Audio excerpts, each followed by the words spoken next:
multiple of you, if I'm not mistaken. Huh? And we have our things down here. And let's get a move on. Let's just go skip the bullshit. Let's go straight to the tier lists. But let's describe, the criteria first, of course. So we're kind of going by the Near Eastern sort of way of ranking rulers.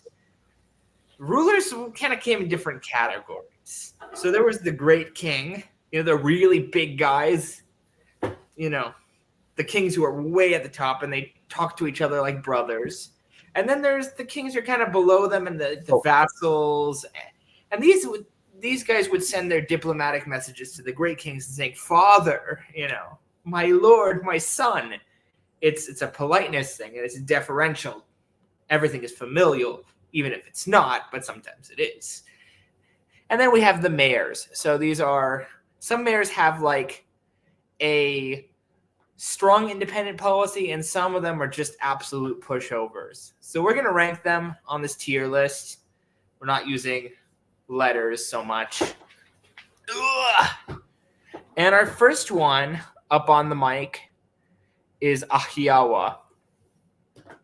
To give a little summary of the kingdom of Ahhiyawa, it's really kind of a Greek or a Mycenaean Greek settlement based around the city of Miletus in southwestern Anatolia, and it also combines local Luwian elements. And they were known for their pirates, and they were also known for kind of like raiding a lot of other coastal settlements in Anatolia, like Troy, which may have been the basis of the Trojan War, as we get from the Iliad. So let's think where we gotta put these Ahhiawans.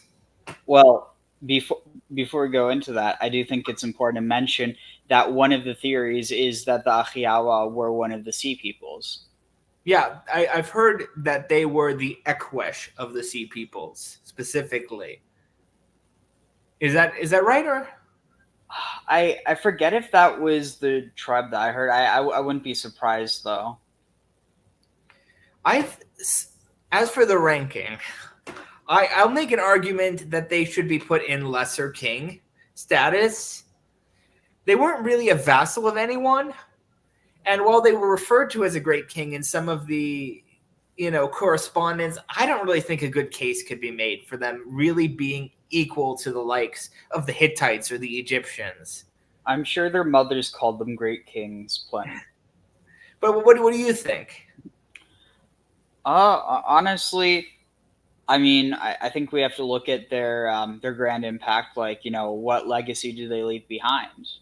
Well, if they have a pretty significant legacy, given that the foundation of Western literature is based on their mythologized achievements. And we do know from Hittite sources that there was, something like a Trojan War when Ahhiyawan Greeks tried to take over the kingdom of Walusha, or what we refer to now as Troy or Ilium, which was more loyal to the Hittites. And we also know that the Ahhiyawans battled against the king of the Hittites, ended up being defeated by Murshili II, but only because the gods intervened by sending a meteor to hit their king. Do they worship that meteor afterwards? They did, and the meteor was still mentioned in classical times, and they kept it in Ephesus. So this is sort of interesting, corroboration of these ancient accounts. So, I mean, I think another thing would also to just be, look at their architecture. What do they leave behind, like in this very physical sense? And I mean, a lot of this obviously was probably, built over by a lot of the city, the ruins that we have now.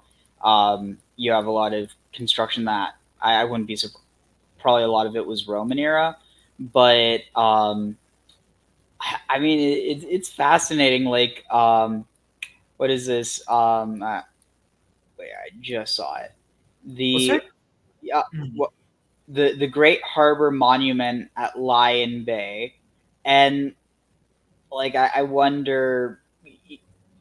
I mean, you have this city that it's not that far from the sea, but I honestly I don't know enough about the architecture around here. But you definitely see they have easy access to the Aegean, and especially with the whole theory of potentially being the Equesh, then you end up with them sailing east, and I mean, I don't know specifically where they landed because so much of it, a lot of the records, it's not specifically like, oh, this group was in this area and this group was in this area. It was more so you have the kings who write about battling them, and so it's like, okay, well, they were clearly in this area more or less. But I mean, honestly, I think probably for the different tiers, what were there again?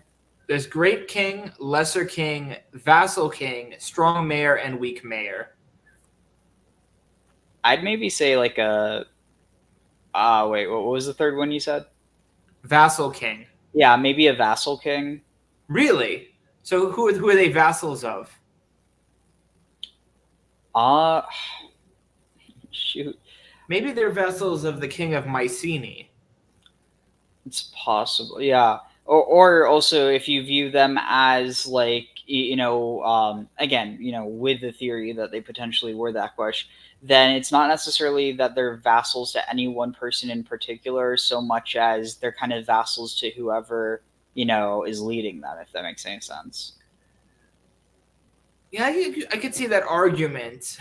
I lean at least towards Lesser King because they are called like a great king in the sources, but I think it's a stretch, But they're strong. They are low key. They have a really great army, and they have these Mycenaean innovations in their armor. They have this heavy Dendra style armor that was difficult for even the Hittites, who were the strongest power of their time, to deal with. I don't know. It's hard to say, but that's later on.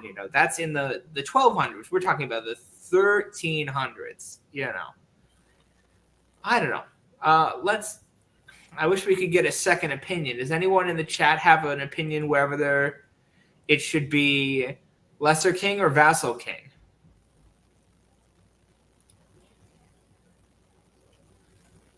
I'll just keep it here in the middle for now.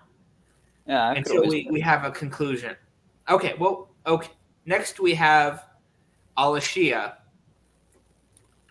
To give some historical background, this is the ancient name for Cyprus. And they had a king who was quite respected, though he's not mentioned by name in the Amarna letters.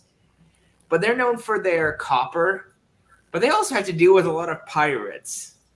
So they had a lot of wealth because they are number one in copper. We are number one in copper. Ea Nasir will weep. Oh, poor Ea Nasir. He couldn't get the right copper.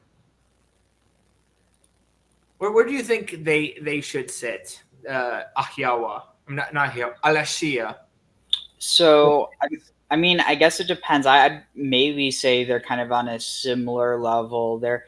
Because while I'd say maybe Lesser King because of the fact that they were this great source of bronze and able to, basically sustain themselves for, in ways that other places couldn't. I might be wrong, but weren't they were vassals to the Hittites, right?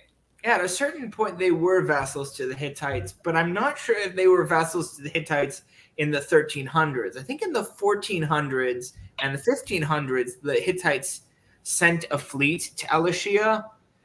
But in the 1300s, we see like a contraction of the Hittites, and they have to kind of push back to where they were before they went into Syria specifically, rather than trying to attack the Mediterranean ports, of Alashia. And at that time, Alashia, I think they had an independent foreign policy towards Egypt. So I'm leaning towards Lesser King.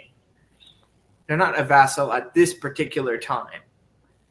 Oh my God.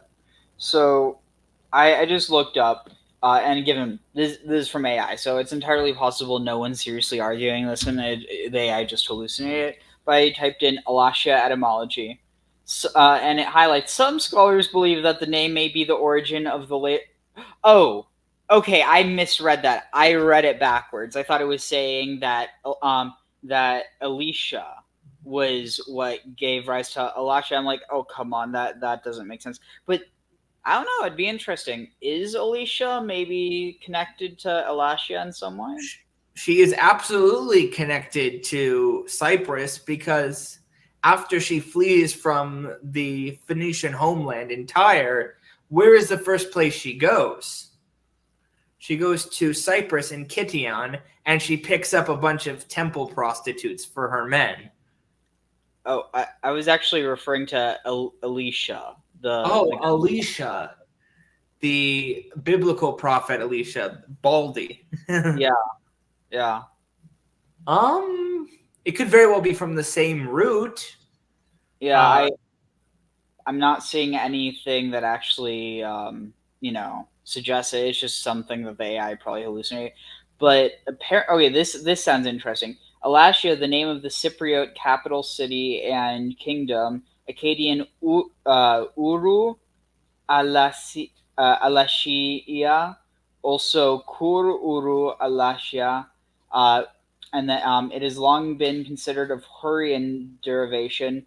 From the noun stem alai, lady or queen, with two toponymic suffixes shia. I wouldn't be surprised by that, and it would be very typical given what we know about other Amarna era female rulers for it to not give the name of their ruler if it's a woman. We have another ruler who was unambiguously a woman. They were called her the Lady of the Lions, but that wasn't her name. There was no mention of her actual name. It could very well plausibly be that the ruler of Alashia was female and therefore was not mentioned by name in the Amarna letters. Another thing about Alashia that I think is interesting is that it's quite diverse. You have obviously Canaanite communities, but also Luwians, Hurrians, as you mentioned, and Greeks, Achaean Greeks from, and this diverse melting pot of cultures kind of creates Cyprus as we know it, which I think is really cool. And we haven't deciphered their language yet. We don't know how to read Cypriot, Etio-Cypriot. It may have also been connected to the Minoans as well. Very mysterious culture. Who also had female leaders. That's true. Perhaps I shouldn't put them in great or lesser king. I should put them in slay queen. Oh, I thought you were going to say lesser queen, but... Yeah. The only thing they're slaying is Ea Nasir and the quality of their copper. I was playing Total War Pharaoh and I got Ea Nasir as an ancillary, and he sucks. Oh, of course he sucks. He's the worst quality copper. Yeah, That's the one Bronze Age meme that everyone knows. Yeah. Okay, well. Yeah, I offer you this.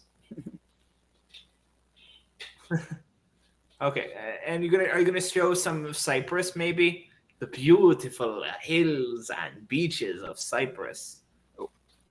Oh, did not mean specifically. The city of Enkomi was a main site of Alashia. See if they can show it. And Cyprus was really known for their art. A lot of the greatest examples of Phoenician art actually come from Cyprus. And this was also a point of transmission of Greek culture to the east and Phoenician culture to the west, towards Greece. So we kind of owe the development of Western civilization to the Cypriots. Where's Paphos? Paphos.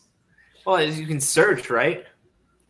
True. Archaeological sites generally don't show up on Google Maps very well. Wait, what is this? There's a Mount Olympus in Cyprus? Yes, there is actually a secondary Mount Olympus in Cyprus, and some have speculated that the reason you don't find any gods on the Mount Olympus in Greece is because that's not the Mount Olympus the Greek gods actually live on. But now there's an observatory, so...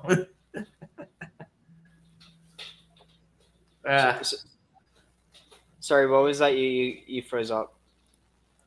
I said that what did I say? Oh, these people may be speculating. Oh, the original Mount Olympus was actually not in Greece, but in Cyprus, the one that they refer to, perhaps. I mean, that would actually make a lot of sense because a lot of the Greek gods actually came from the east. Mm-hmm. And of course, Aphrodite is well known as being from Cyprus. She's just the Greek version of the Phoenician Astarte or Ashtart from, Canaan. Yeah. Speaking of which, I was going to say just that she's also called Kypris, the lady of Cyprus. mm-hmm. Okie dokes. And we're comfortable with giving them Lesser King. I think these both can sit in Lesser King for now. We're now in Amuru. We're going to Amuru. I created this little thingamajigger. Okay, Amuru. Well, they are a vassal that kind of gets kicked back and forth, but are pretty strong in their own right, I think. They gave a lot of trouble to the Egyptian vassals, sending their Habiru to raid Ribhada of Byblos again and again and again. And he never stops complaining about, the Ashtirtas taking my cities. The city of the king will be lost. Muru, it gives a lot of trouble for the Egyptians. The Egyptians are kind of neglected, though. And I'll get to why Egypt is neglecting foreign affairs. But eventually their king, Aziru, this dude, gets taken back to Egypt and blinded. But he ends up going back to his country and then submitting to the Hittites. And he forms an alliance with the king of Kadesh, Etakama, and they both use Habiru to sort of assert their independence in the midst of, border conflicts between the Hittites and the Egyptians. Of course, the Amuru kingdom took an L in this period from the Mitanni, which is kind of embarrassing to take an L from the Mitanni. They're well past their prime in the 1300s. Hey, they had some good chariots. That's true. They're number one in chariots, but... Number one in chariots. I give you best chariot, great deal. Yes, I am telling you, very number one, very best chariot. As Indra ride his chariot, as you ride this chariot, you will conquer all of Mesopotamia. And of course, I'm referring to the fact that the Mitanni kingdom, their elite, spoke an Indo-Aryan language, which I kind of cheekily said, the forgotten Hindu kingdom of Syria and Iraq. And that actually got views somehow, but only from people from India. Is that surprising? Not really. It was the intention. But I'm not used to winning. Now I'm so tired of winning. Oh, I thought you said I'm not used to women. I was like, wait, what? That doesn't make sense. I'm used to women, but I'm not used to winning. So where are we going to put the kingdom of Amuru? I'd say maybe. Honestly, I don't know. I have a hard time saying with this one. Well, I guess we can present arguments. I think you can't say they're a great king. That's absolutely ridiculous for them to be a great king. But whether they're a vassal king or a lesser king, I mean, they took an L from Mitanni, and then after causing trouble for the Egyptians, they submit to the Hittites. I'm leaning towards vassal king. Yeah, I can see that. So, where was the territory of Amuru again? That's the Bekaa Valley in Lebanon. Oh, so freaking beautiful. I wish I could visit there. But and they're also in the Lebanon and anti-Lebanon mountains all the way up to the coast. So they conquer Tripoli, they conquer Sumer, not Sumer, but Sumur, which is Samira in classical sources. So the coast of the Levant, just north of Byblos, they absolutely wreck shop. So they're a powerful regional state. Of the Canaanite regional states, they're one of the strongest by far. So, fun fact, This is the Baikal Valley, right? This Yeah. green. So, I mean, to be fair, it's more than just that. But one of the reasons that the Baikal Valley is so green is there's a lot of cannabis that's grown there. Yeah, I knew you would say that. Amuru and in the Baikal Valley is number one in 420. Yeah, just make sure that.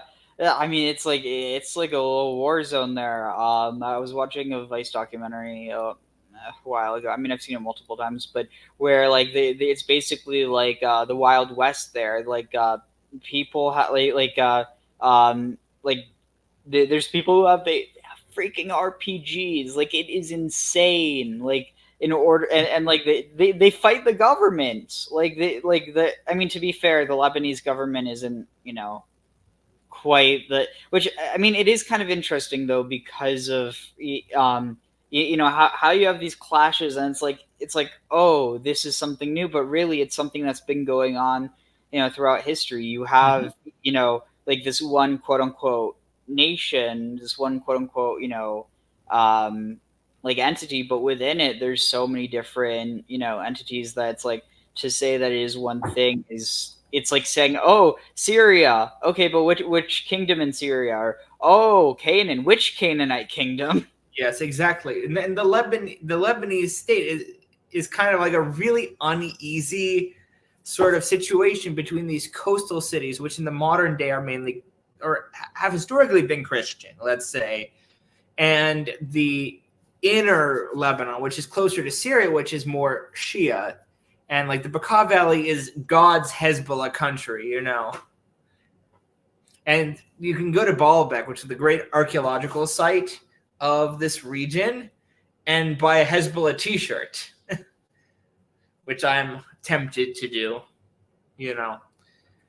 And of course, this was going on in the Bronze Age as well. Ribhada obviously representing a coastal Canaanite, and Aziru and Abdiashtirta in the kingdom of Amuru, they're more inland. They're more conservative at the same time, more revolutionary. In other aspects, it's complicated. There's the business interest versus, the sheep interest. Yeah, that's cool. We got to show some of that. We're pulling out all the stops visually. Is that Baalbek? Yeah, it's a legendary area. Definitely travel to Lebanon. Number one in food in the world. Number one in beauty, especially for Banat. Definitely go there if you get a chance. Maybe the north. The north where it's a little bit farther from those shitty ass fascist Israelis. Anyway. I was going to say though that Rare Earth, I think that's the channel. They recently made a video about how Temple of Venus, how he recently got arrested and interrogated in Lebanon while he was making his Lebanon series because they thought because he got accused of being an Israeli spy, and apparently the only reason that I mean, it also because there's a lot of, I mean, just in general, the whole region, there's a lot of spying going on, so everybody's on high alert. But he was going around just taking pictures of different stuff, and especially in such a tense time, people see that they're like, oh, this person must be doing this, and then it just so happened that he is friends with someone who is like a hot, relative. Ooh, pretty flowers. Yeah. This dude is pretty sketchy. Rare Earth, the guy who does Rare Earth channel. His parents are like from these billionaires that have put in a lot of money into politics to manipulate politics in a certain sort of way. So I don't blame the Lebanese government for arresting him. He probably, of all the YouTubers who would be a spy, he would be a spy. Well, I mean, that's not even why they arrested him. It was just because he, was it some random people, they just saw him taking pictures or whatever, and then they rushed him over to the police station, and they're like, "This guy's an Israeli spy. This guy's an Israeli spy."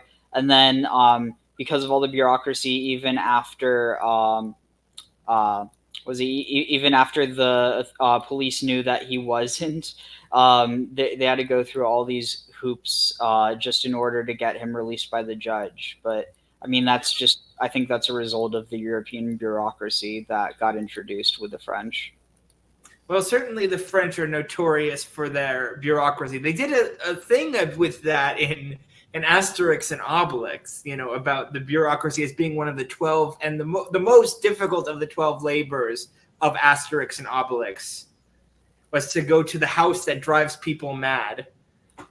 And it's essentially just trying to get paperwork done in Paris, basically. So Morocco has the same problem. Also, talking about 420, I was recently in the Rif Mountains in Morocco, and I climbed up the mountains literally and passed by a lot of people growing that sweet Kush. Didn't taste it myself. So you're telling me that I mean, obviously I know this, but you're telling me that they grow reefer in Rif? That's probably where the name reefer comes from.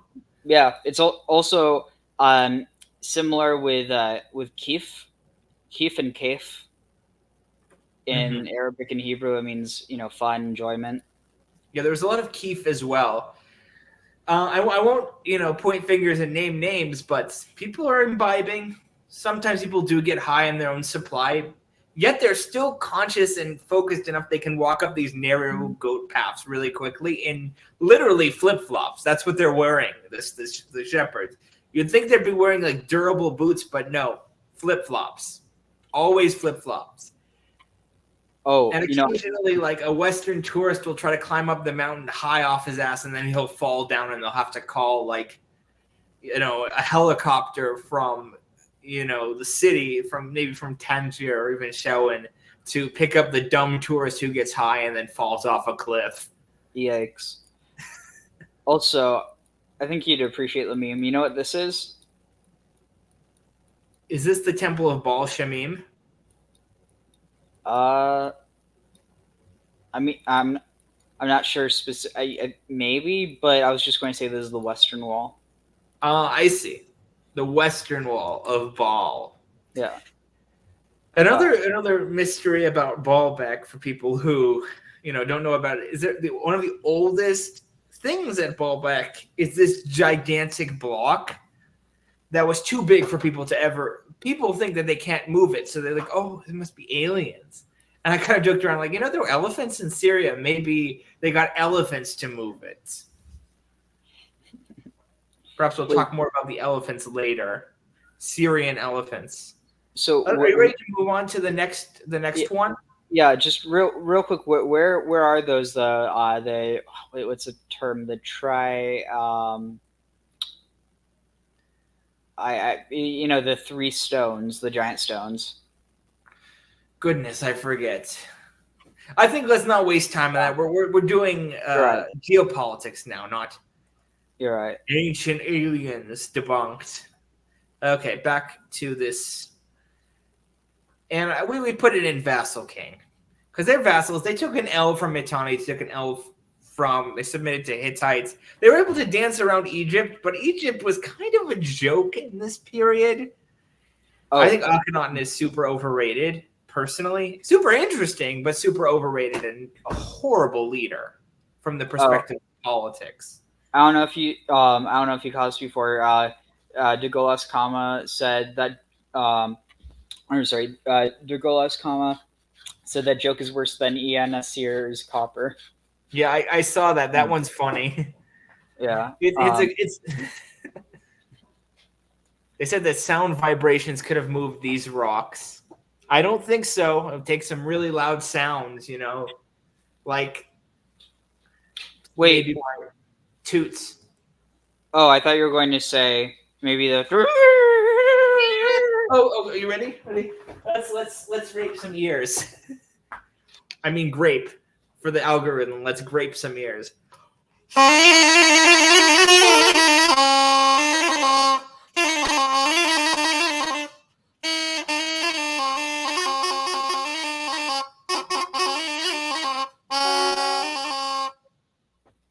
was fun. Okay, what was in the next state? We have Arzawa. Arzawa. Okay, well, Arzawa is actually, I think, it is a credible case for Great King, perhaps, especially in the beginning of this time period, because their king, goodness, Tahundaradu, that's a mouthful. He was able to create an alliance among every state along the Hittite frontier to attack the Hittites at once. And they were even able to sack the Hittite capital of Hattusha and drive them out. So the Hittites have to go run away to one of their secondary cities. I'm not sure if it's Nerik or Zalpa or Kanesh that they end up hiding in. But it's only because Shupiluluma is a freaking military genius that they're able to beat back all these different kingdoms that attack the Hittites all at once. And Tarhundaradu had a close relationship with the king of Egypt as an equal or near equal. The king of Egypt asked him specifically to send some Kashkin barbarians. Ooh. And he as slaves, of course, because they're very exotic. And the king of Arzawa also sent one of his daughters or sisters, perhaps, to marry Amenhotep III, one of his many, many foreign trophy wives. Where are we going to put Arzawa? But of course, they took an L to Shupiluluma, but anyone would take an L to Shupiluluma. Yeah, he's got Soupy in his name. Yeah, he's very Shupy.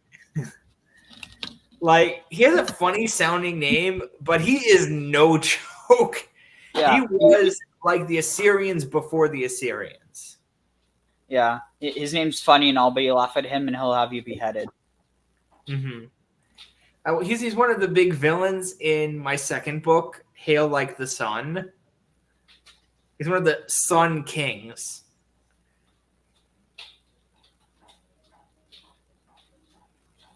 Wait, he's the son of a king or the king of a son? A little bit of both. I mean, he's the son. Well, we'll get into this when we talk about the Hittites, but he's not the oldest son of his father, Tudhaliya II. How he comes to the throne is very important for the story of the late Bronze Age. But where are we going to put Arzawa? And maybe you can show a little bit of Arzawa. You got Anatolia up there on the screen? Yeah, so you said more or less it's like Ephesus? Yeah, Ephesus is, their capital is Ephesus, which was then called Apasa. But they actually controlled a lot of Anatolia, pretty much the western third of Anatolia. If you zoom out, yeah, basically like the whole western third was part of the Arzawan Confederacy, including smaller states like Mira, Chapala, Secha, Riverland. Ahyawa was kind of allied with them. Wilusha was with them. They didn't really conquer Lucca. They didn't really incorporate Lucca, but no one can conquer Lucca, you know? They're a bunch of crazy, tough little pirates. So, and there's an interesting theory that the term Amalek, which, you know, it's this idea of basically the big baddie in Judaism, that Amalek might have actually originated as Amluka. That's possible. Of course, Lucca has been identified pretty conclusively with classical Lycia, which is around the area of Anatolia. So this first little hump on Anatolia. There's the big hump, the first hump, and then there's the little hump by Syria. It's the first hump. Oh, here? Yeah, like right where your cursor is. That's Lucca. Well, right now we're talking about Arzawa, and that's pretty much the whole western third. They are one of the ones that could potentially give the Hittites a run for their money if they didn't have a strong king. Also, so you mentioned Mira. Is Mira Izmir?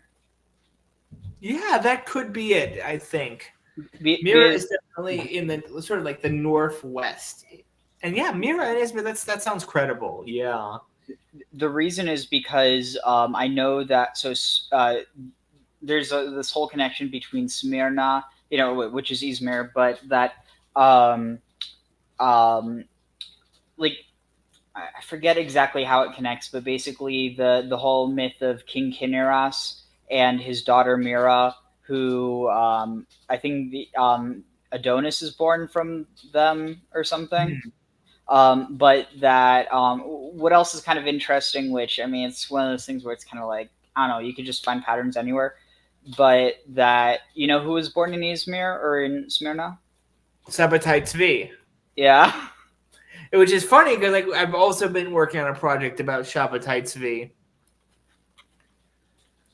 It, and it is interesting because he was like especially going in with the whole like Adonis story, he was in a lot of ways trying to bring back some of these antinomian but like sexual rituals, stuff that would have been commonplace in the ancient Near Eastern world, but that had been done away with, and all of a sudden.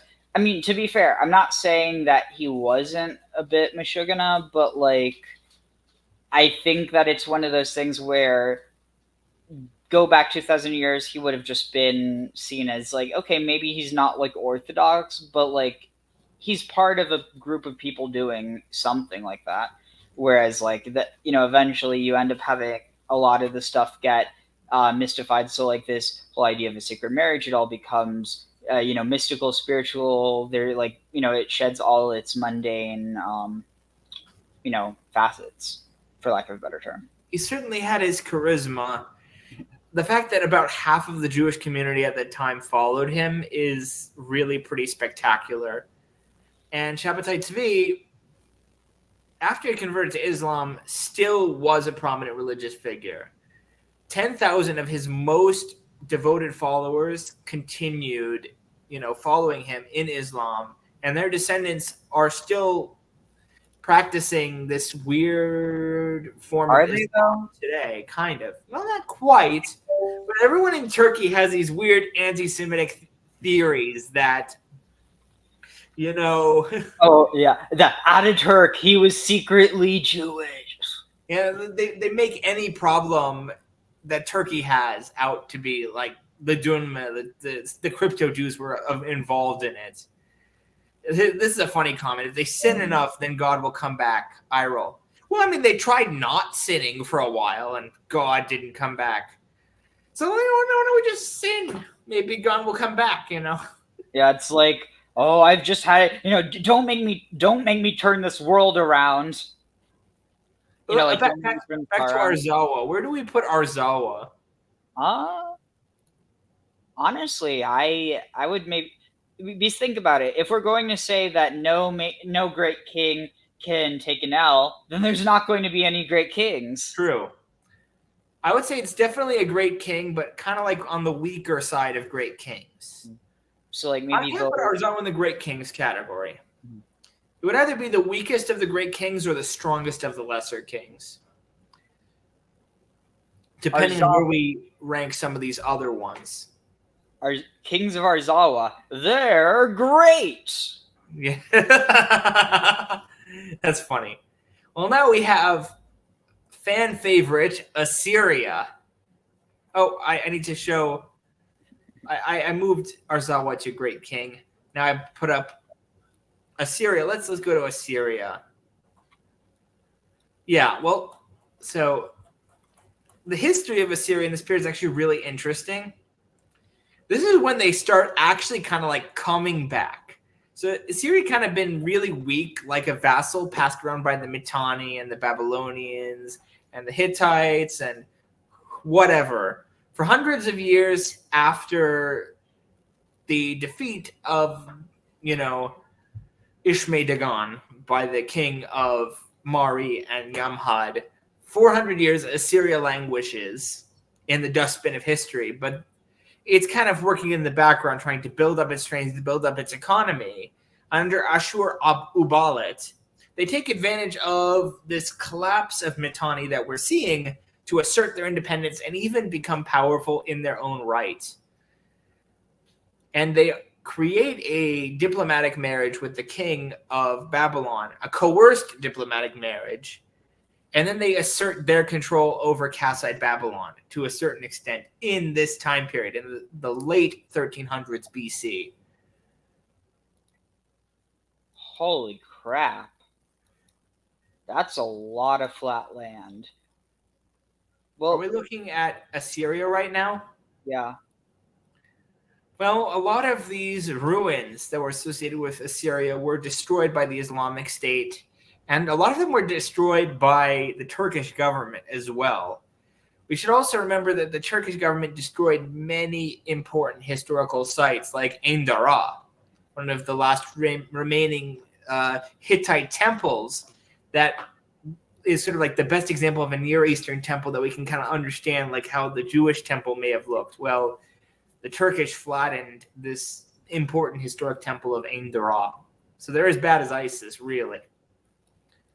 Wait, you're telling me that a government that does all this shit to the Kurds, that they're as bad as ISIS? Yeah. At least in terms of destruction of antiquities. Let's talk about Assyria. Where do you think it fits? Do you think it fits in Lesser King, Vassal King, or Great King? Because I see a case that could be made for each of them. Great King because it's able to assert power over what's traditionally considered a great king, Babylon. I think you mean it's able to assert. Yes, it asserts it. But you can make a case that it's a lesser king because, or even a vassal king, because it literally, at this beginning of this century, it is a vassal of Mitanni. So it's really a very difficult one from my perspective to choose. I would say maybe like upper minor king or like upper lesser king. I mean. Yeah. Okay. Well, we'll keep that tentatively there. Should it be above Ahiawa? I'd say so. Yeah. Syria's pretty boss. This is interesting though. So Shield boss. What is up? Do you know if they ever like settled this island like across from them in the middle of the Tigris? Wait, is this? Okay, yeah, that's interesting. You have this island straight in the middle of the Tigris. Well, that's going to be something modern. The course of rivers and the sea changes over time. So you were looking at the port of Miletus earlier. Mm-hmm. That would have been right on the coast in antiquity, but the coast moved because of changing sea levels and shaping of the geographic environment. It's complicated. So the coast moved. Especially because of the Little Ice Age. With rivers, it moves constantly. So the river will move. Don't really take anything particularly seriously about where an island is today. No. Even the environment would have been different. The region where Assyria is now in, which is called the Jazeera of Iraq, it's called an island because it's surrounded by desert, but it's actually very rich and very fertile. The most fertile section of Iraq. Wait, you're telling me what is on our screen right now is the most fertile section of Iraq? Or in antiquity. Okay, so you're telling me what is on the screen right now in antiquity was the most fertile part of Iraq? Yeah, or one of the most fertile parts. Jeez, who is this guy, Baal? Okay, you're funny. Okay, well, we've ranked Assyria. I'm going to go back to the tier list. I put Assyria in Lesser King, and at the top of Lesser King. I might move it to Greater King later on. Now we have another one. We have Elam. Babilu. I like the bullhead, the cow babe. The cow babe. With the cup. So Elam is kind of like a really weird state in the late Bronze Age. It's kind of on the margin of what's civilized, the civilized world, yet it's one of the oldest civilizations and most sophisticated in the world at this time period. They had continuous civilization since as long as the Sumerians, uninterrupted, a unique culture, a unique societal structure, which was actually matrilineal instead of patrilineal. So we have records about some of their queens as well from this time period, which is kind of unusual for the late Bronze Age. And this was a time of a resurgence of Elamite power because the Kassites are kind of getting weaker. So the Elamites are able to kind of push around the Babylonians a little bit in this time period. Their king Untash-Napirisha, I think he was actually even mentioned in the Dead Poets Society, if I'm not mistaken, the one with Robin Williams, as being like a king who was very strong in his own time, but has been basically buried and forgotten. Which is kind of like the whole deal with Elam. They're really strong, but no one knows anything about them. So this is embarrassing. When you said Elam, I thought you said Babylon. Ah, Babylon. The one that I actually used for Babylon doesn't even look Babylonian, but it's specifically for the Kassites. The Kassites, who are actually maybe related to the Elamites. They come from the Zagros Mountains as well. The Elamites is a big mystery. I've generally seen them regarded as either a great king or at least an independent lesser king, like somewhere around Assyria or a little bit higher than Assyria for sure.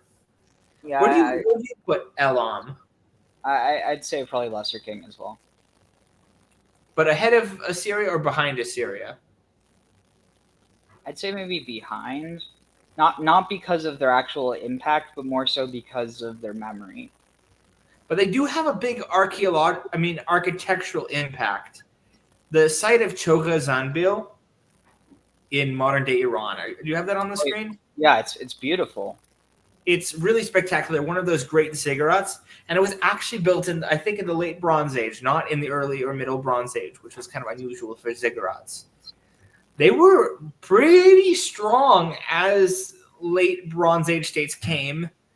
And most late Bronze Age states were not building massive monuments like the Egyptians, but the Elamites were. They were secure enough that they could build, these grand monuments instead of only these city walls and devoting to the military.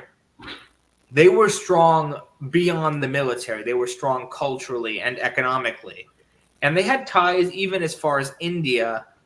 And certainly in Arabia, the kingdom of Dilmun in Qatar and Bahrain may have been subject to Elam at this point because the control of the Babylonians, the Kassite Babylonians, was kind of less at this point. So sort of that area we're seeing on the screen. And it is worth mentioning the way they oriented their how do I do this?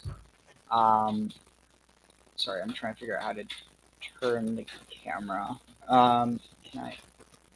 Well, anyway, the way that they oriented their map was actually, rather than how we see it like this, it would have been slightly rotated. Yeah, I don't know how I'd be able to rotate this. I feel really dumb, but anyway, yeah, basically that the Persian Gulf was seen as like the bottom, and the top was up, like in Turkey, right? Yeah, it was like the region of Shubartum was seen as the end of the world for the Sumerians and the Akkadians.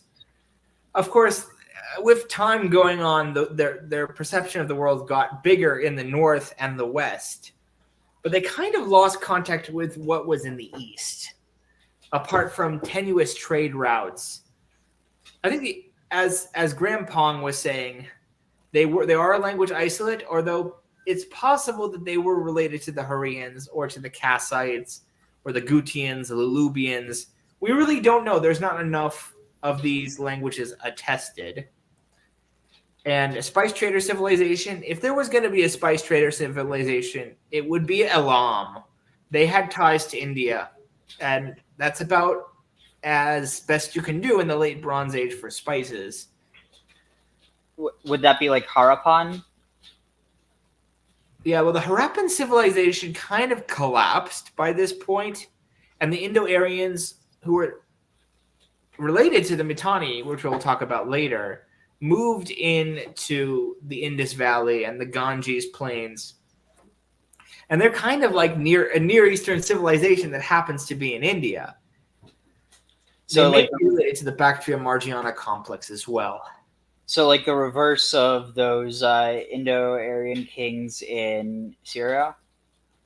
Well, they are Indo-Aryan, so they would have a similar culture to the Mitanni, but they're entering into India, which is Oh, a no, but Dravidian tradition rather yeah, than a Hurrian tradition. yeah, I was more so just commenting on this idea of people from India going west to the Middle East versus again Indo-Aryan, but that they're from the Middle East and they're going east. There also would have Grandpong also mentioned an Arabian spice trade. There almost certainly would have been an Arabian spice trade. There is talk about the Egyptian queen Hatshepsut trading with Punt for spices and frankincense. Now we've officially identified Punt as the land around Eritrea and Ethiopia, sort of. Baboons. Yes, the baboons. It was the baboons. The Roma were not from ancient Egypt. They were much later, and they came from the region from Punjab and Rajasthan in the Middle Ages after that region was conquered by Mahmud of Ghazni, who was a very brutal and tyrannical Muslim leader. And there were multiple Indian exoduses into the West. Yeah, you have the Roma, the Doma, and the Loma, I think. Yes, that's right. And I think the Roma history deserves more attention. They were slaves in Europe for 500 years, and their conditions are not far from how African Americans are in the United States in Eastern Europe.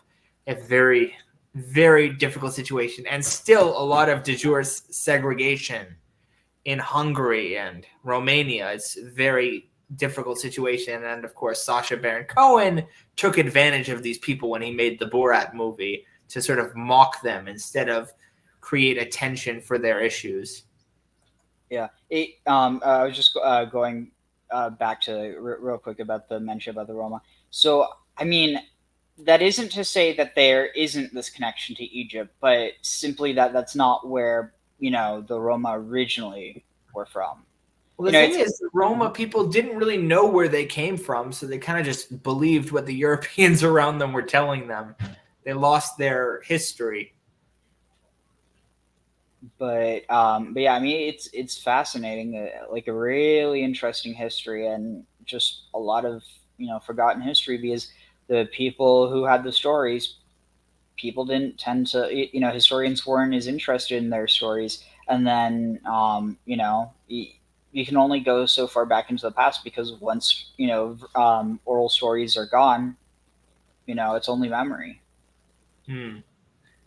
Okay, well, I guess moving on. Yeah. We've put, where did we put us? We put Assyria in. No, we put Elam in Lesser King. The next one we have is Enishasi, and this is going to be our first really tiny one with 420. This one's also in the Bekaa Valley, and they're like the vassal that gets kicked around by vassals. They get kicked around by Amuru. They get kicked around by Kadesh. They even get kicked around by Mutbal in Pella. I didn't make a little one for Pella, which may have been related to the Israelites or maybe not. I kind of leaned into that for my own story to give a credible origin for the Israelites based on history, but really no one knows. And Ashasi, I don't really see a case for anything other than weak Khmer. I only put them in here because I wanted to have at least one in the weak Khmer category. If you've ever seen my movie Kart Kadesh, and I invite people to watch it, I'll put it up on the screen, the name of it, so they can look it up. You'll know what I'm talking about with Enishasi. Enishasi is an absolute joke. Hey, but his view ain't no joke. It is very beautiful. It's one of those cities in the Bekaa Valley. And it's one of the ones that had at least two kings mentioned, although there are two kings complaining about foreign or other vassal kings, invading their territory. And of course, the Hittites marched through here. So there are battles between the Egyptians and the Hittites were frequently in this region in the Bekaa Valley because it's this choke point. Seems like they could have really used some peace pipes. No, we think that people hit up that Amku leaf would be a little bit more chill, but unfortunately not. And Anashasi is in weak man category. Sad week. And you get a little bit of the Bekaa. Before we move on to the next one, which is Gezer. I remember this one because the not safe for work icon that I used for it, which is based on a real Canaanite scarab.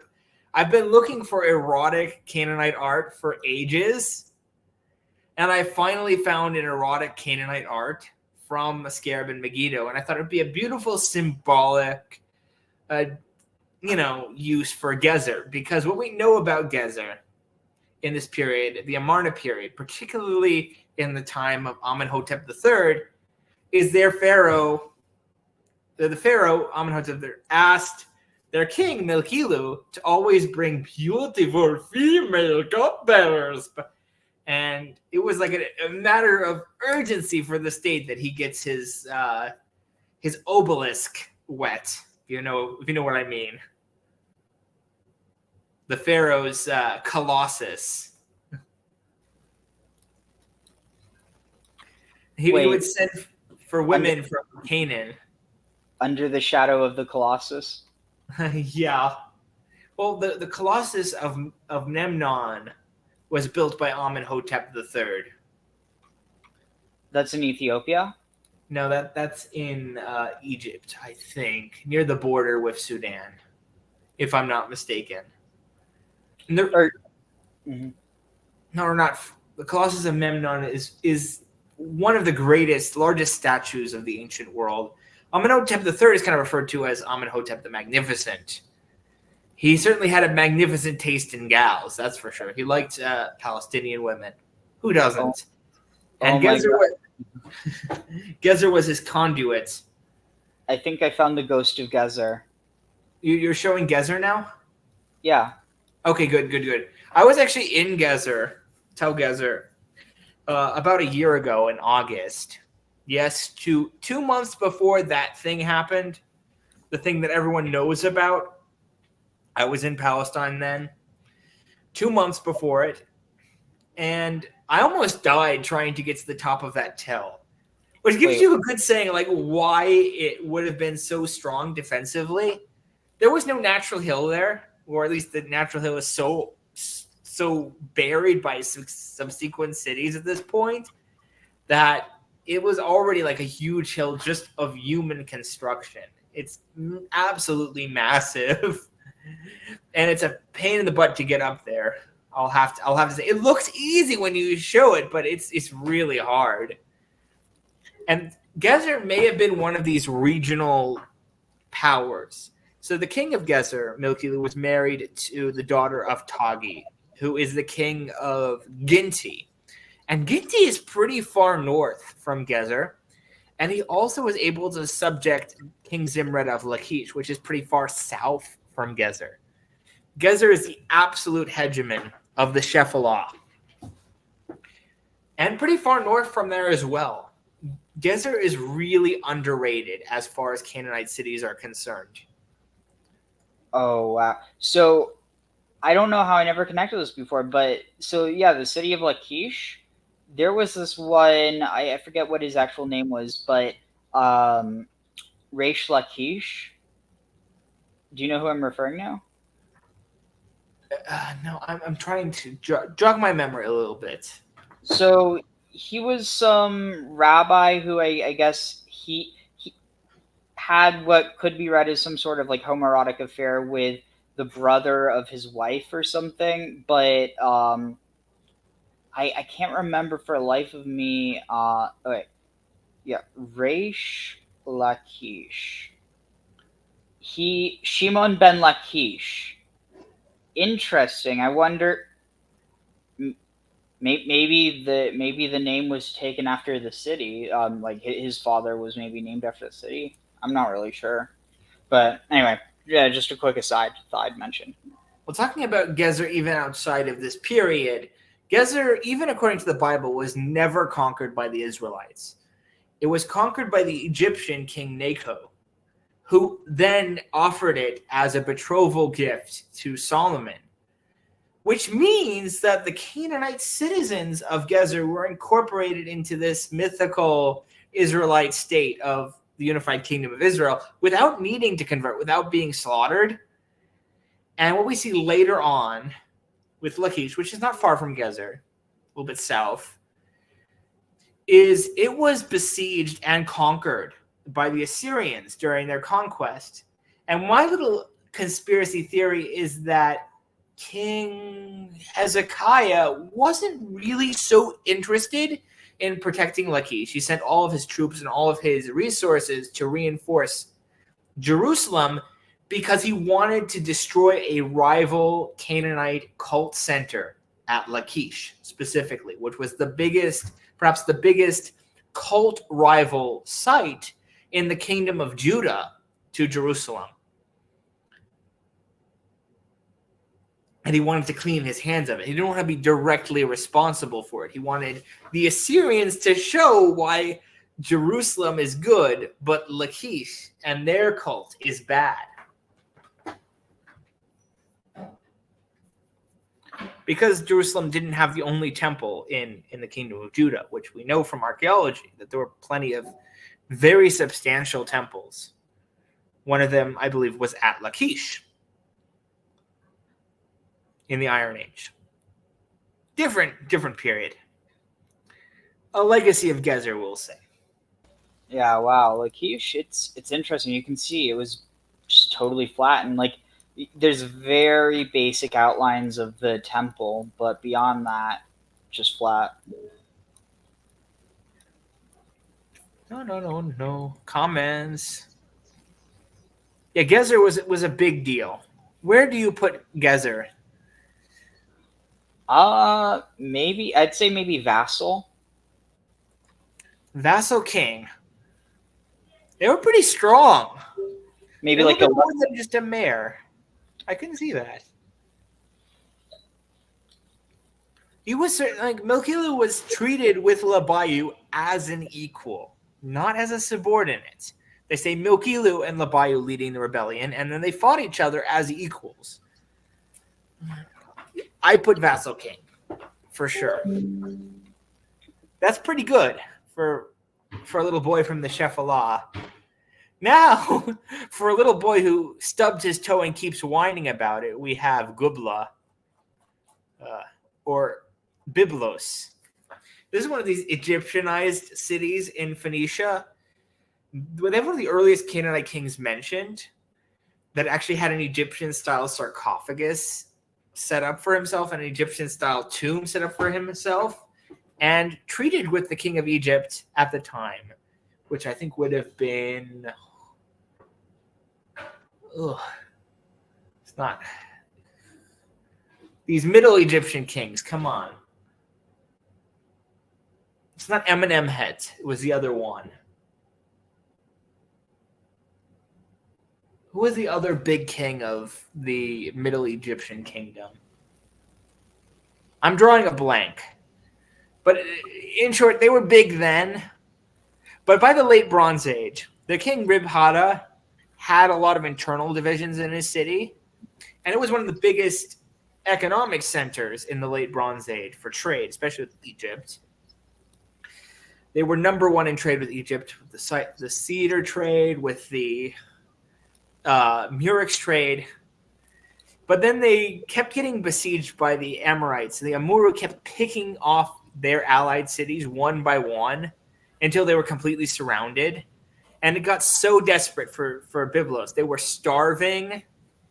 And they sold the furniture of all the wealthy people in Byblos to buy grain in the land of Yarimuta, which may have been like the Yarmouk river valley, around like the Esarhaddon plains, maybe Tel Aviv and Jaffa.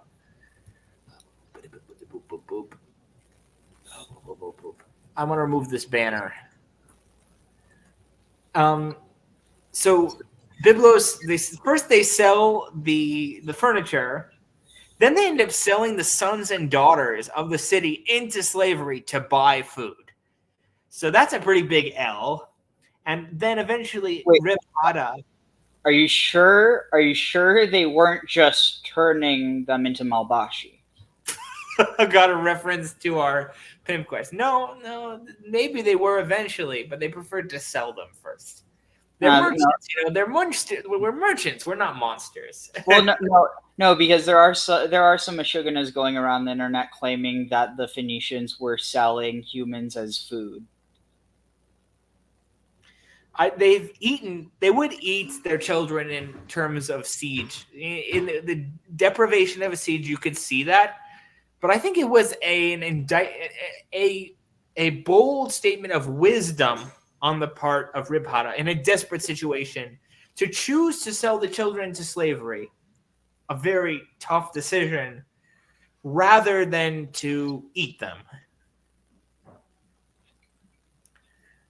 There was the possibility that they could be repatriated later with Egyptian support. Of course, Egyptian support never came because Akhenaten was off in crazy land worshiping the sun.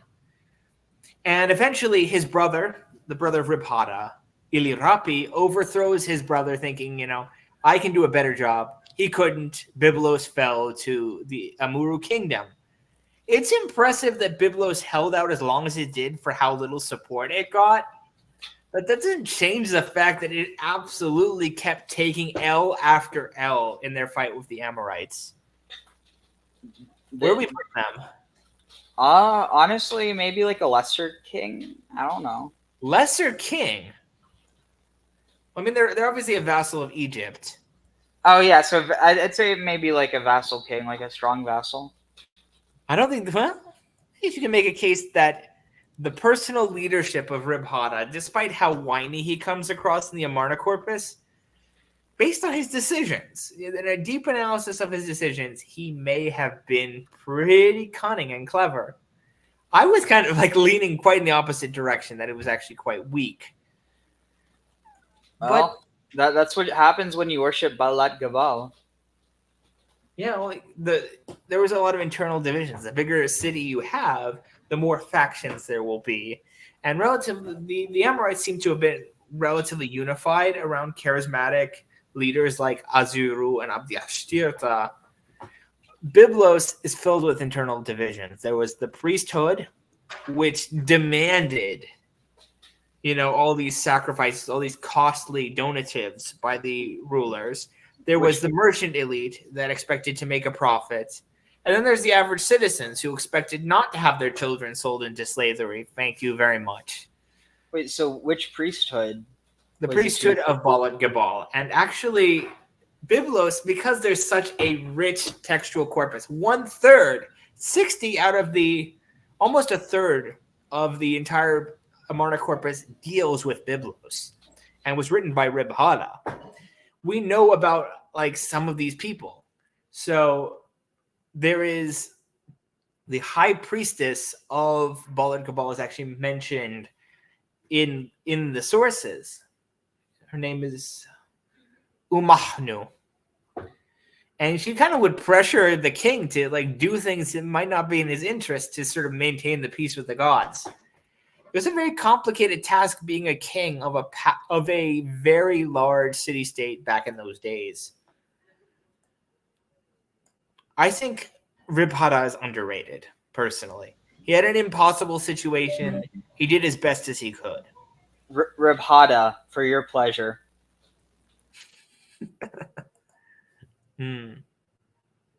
Okay. All right, show a little bit of Byblos. We can talk a bit more about Byblos. They kind of bounced back after the late Bronze Age collapse faster than the other coastal cities. In the Tale of Wenamun, where the Egyptian sailor was shipwrecked, he was just say, "Oh, I'm a servant of the pharaoh," and like the king of Byblos, Jekerbal, which is probably just Zakurbal, because they don't have a Z in Egyptian. He's like, "Yeah, I know you're serving the pharaoh. I don't give a shit. The pharaoh is nothing. I'm Zakurbal." And if even Byblos is not loyal to Egypt, Egypt is in pretty dire straits, and that represents Egypt after the late Bronze Age collapse. So it's kind of like almost like America and Israel. Yeah, I guess like Byblos is that kind of Egyptian power on the coast. They have Egyptianized Canaanites. Many of these Phoenician city-states had rulers that had Egyptian deities in their name, like Amunira was the king of Beirut. And the Canaanites of the coast, they practiced a lot of Egyptian customs, including Egyptian funerary customs, like mummification, and they had Egyptianizing sarcophaguses. If you go to the Israel Museum in Jerusalem, you can see some of these sarcophagi. Yeah, and it does make you kind of wonder whether like that's where this reference to stuff like Joseph being embalmed and buried as like the Egyptians were, even though his body was brought back to Canaan.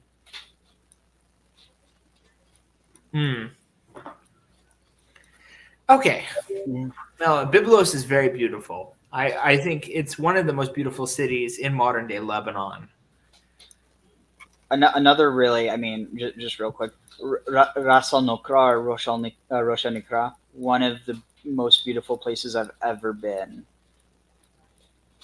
It's like right on the northern border, and the southern border. Is that where Aksiv land is? Oh my God! You know about that. Yeah, I know about all the weirdos and the kooks out there. It's close, but not quite. But no, these are the grottos. For those of you who don't know what Aksiv land is, it's a microstate created by a crazy Russian Jewish guy and his wife. Wait, so you mean a Russian Jewish guy? What? I said, so you mean a Russian Jewish guy? Yeah, because they're all crazy. I was in the occupied territories, and Russian people are kind of like at the bottom of society, at least of Jewish society there. People have this idea that white people, like in America and Europe, are on the top of society in Israel. It's a little bit more complicated than that. Obviously, Ashkenazis, in general, have positions of high power, but Russians are kind of like on the bottom because they're not seen as being fully Jewish.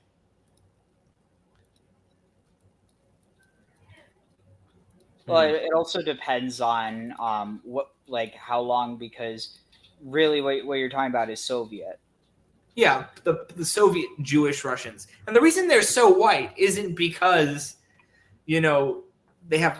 Well, it's because the Soviet Union was so tolerant of Jews, but at the same time didn't brook them being separate, that Jewish people just were like anyone else in the Soviet Union. They marry a Russian, who cares? You marry a Ukrainian, who cares? You marry a Georgian, who cares?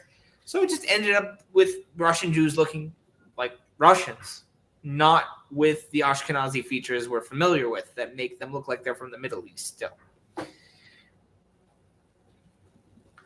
All right. What's next? Okay, let's go back to now we have, I believe this is the kingdom of Hazor. And obviously Hazor is really strong. It's this big, political center, economic center, right on that little strip of territory between the Sea of Galilee and the Med. And they got really arrogant. They got really big-headed. And Abdi Tirshi, he's a character in both of my books, and he's one of the most obnoxious ones. Maybe I'm reading into it too much, but what we know about Hazor is it was destroyed around this time, and it was destroyed in a very specific way. It wasn't like the whole city was universally destroyed and looted. We've seen signs that specifically the symbols of royal and religious power were destroyed in Hazor. And people have taken this as evidence of the Israelite conquest, as in Joshua. But I could easily see a completely different interpretation, that it was a local rebellion among the citizens of Hazor against their ruling elite. And we also see there was a war between the king of Hazor and the king of Pella, Mutbal. And the king of Hazor had a tenuous alliance with the king of Damascus, Beryawaza, as well. I'll talk about them later. Wait, his name was Mutbal? That's Mutbal. like that's like someone's name being Satan Jesus. Well, I think they usually, this Mutbal, as in Mutbah, was like not death, but like man of Baal. And Oh, a lot of scholars took him as being the same as Eshbal in the Bible, but it's such a common name. It's such a basic bitch kind of name that really you can't say anything for sure. But he was from the Transjordan, and he was the son of Labayu of Shechem. And these are the areas in which the ancient Israelites were known from the Bible to have been very active in that sort of time period in the mythology. So I'm not a complete maximalist or a complete minimalist. I'm kind of in the middle. If there was ancient Israelites in this time period, they would have been related to Labayu and Mutbalu, I would think, in some sense, and their Habiru armies, who absolutely riggedy wrecked Hazor at about this time. Where do we put Hazor? I'm also seeing you're showing Hazor right now. Yep. I'm going to show the Hazor thing I made. 1 second. Oh, Hazor. Yeah, Hazor. Let's show Hazor over here. Hazor over here. Gabagool. Yeah, one of the things that I really wish that there, like, you know, there was like, even if it wouldn't be like 100% accurate, like reconstructions, like digital reconstructions of what it might have looked like. I remember there was an artist who painted a lot of late Bronze Age cities as they would have looked like. Forget his name. I think it was Hungarian. But he did one of Shechem. He did one of Gezer, I think. I may not have Gezer. But you can look into it. This may exist for Hazor. Hazor. Wow. Just they generally, in the modern day state of Israel, they absolutely bury the history of the Canaanites. And they present an Israelite history that simply isn't attested, and they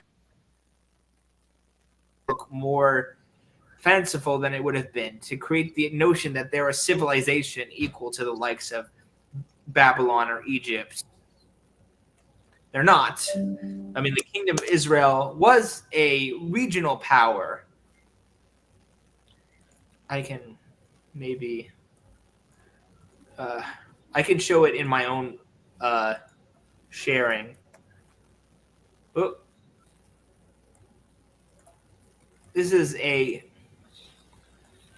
reconstruction of the city of Hazor in the late Bronze Age. To get an idea for that Canaanite royal architecture. It was a big city. Generally, the people who lived in the city were not super poor. But in the event of a siege, they could absolutely face deprivation. And the ruler is essentially, he builds a city or a castle in his city. The palace is a fortification. You notice that he has the crenellations and the murder holes and the gates to protect himself from his own citizens. This is not unique to Hazor. This is just how palaces were in the ancient Near East, particularly in the Levant and Mesopotamia and Anatolia. So you're telling me this is what palaces were like in Palestine?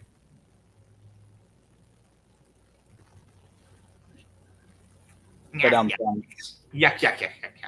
Okay, where do we put Hazor? Maybe Vassal King? I think it's a pretty safe place to put it. Now, one more and then we take a break. And you know this guy? That looks like a peacock. Well, it's supposed to be a Hittite sun disk. So we have the Hittites, the Hatti. And at the beginning of this period, Egypt is taking extreme measures to keep the Hittites under control. They're funding all their enemies, and it's working. Arzawa is pushing from the west. Hayasha'azi is pushing from the east. The Kashkins are pushing from the north. Only Kizuwatna is not really causing trouble for the Hittites. But because of the brilliance and strength and ruthlessness of the general, the Prince Shupililiuma, they are able to retake their capital and defeat each of the enemy kings one by one. He's absolutely unmatched. And then after that, he's like, I'm not tired of war. I'm going to invade Syria. And he wipes the floor with Mitanni. He wipes the floor with a lot of different Syrian kingdoms. He destroys Qatna and Kadesh, which is actually an Egyptian vassal at this time, kind of unadvisedly. And, they actually engage with the Hittites of their own will without the approval of the pharaoh. So Shuchutara or Sutarna, the king of Kadesh, starts the beef between Egypt and the Hittites that the Hittites really don't want any part of because they don't want to mess with Egypt, but now they're stuck with it because these Egyptian vassal attacks them directly in foolhardy manner. And of course gets defeated. And, they take advantage of a bad situation and they put their guy on charge, the king Etekama. So it's just the generic Hittites? Well, the Hittites this is just the Hittite Empire. And there's nothing generic about the Hittites. They are epic. Oh, no. I just meant, is it a specific faction of them? It's not a specific faction, or it's just the central faction, I guess. The royal faction out of Hattusha, Shupililiuma, he comes to power. He was not the oldest son of his father, Tudela II. Tudela III was. But he did a little bit of fratricide, murdering his brother to come to the throne. And this sin was believed to have brought upon the Great Plague that killed Shupililiuma and killed his eldest son, Arnuwanda, leaving the throne open for not one of the youngest sons, Mursili II, because he's the only one who didn't have a kingdom of his own at this point, and wasn't killed mysteriously in Egypt like Zenanza. So Mursili II, he's disrespected by all the vassals. Arzawa gives him the middle finger, and Hayasha'azi gives him the middle finger. All the vassals give him the middle finger. He wipes the floor with all of them. Just like his father, even more epically than his father. And the gods take his side, it seems, by sending meteors to batter his enemies. So there's no place to put the Hittites other than Great King and at the top of Great King. Yeah. They deserve to be way more famous than they are. We should probably even put them in Baal tier.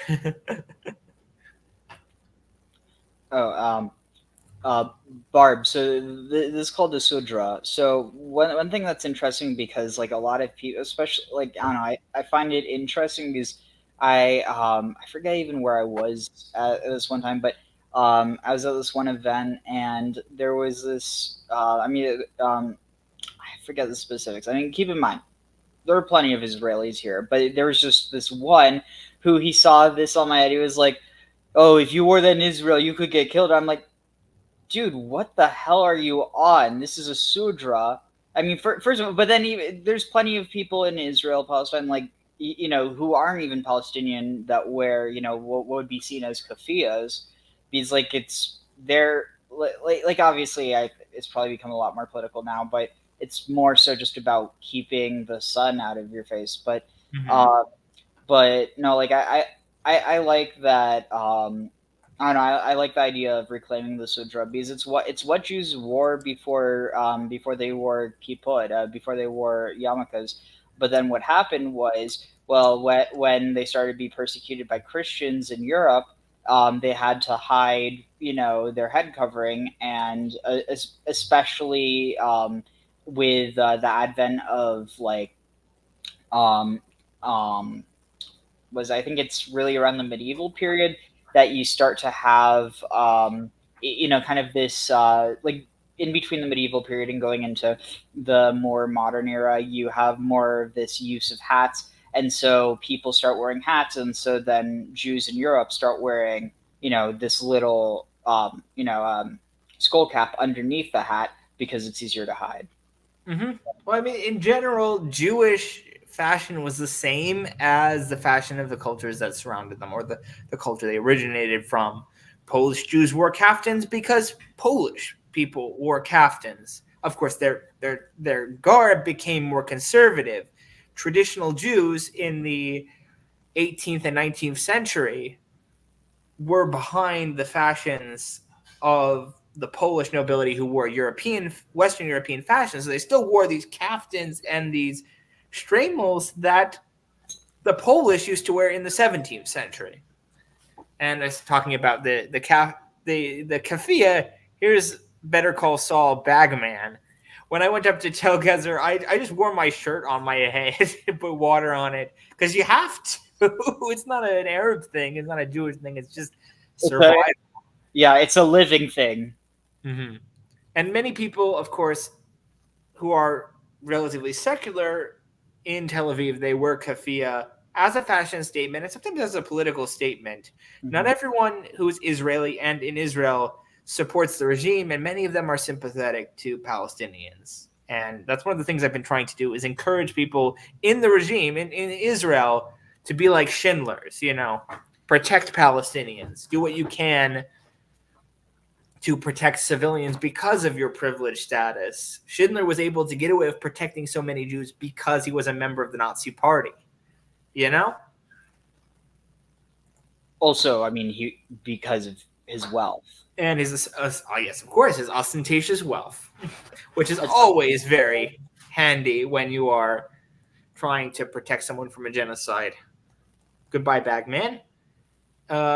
I think we're going to take a little break now and answer some questions because I have a headache. And we did one line of them. Are you able to look at the comments? Yeah. Are you able to put them up, or do I have to put them up? You have to. Okay. Which one do you want me to put up? I don't know. Maybe just go through some of them. We did the Elam questions already and the Roma questions. Pipes. Phallic worship. Oh, yeah. I think that was in reference to the obelisk, maybe. Yeah. So, without a doubt, there was a lot of phallic worship.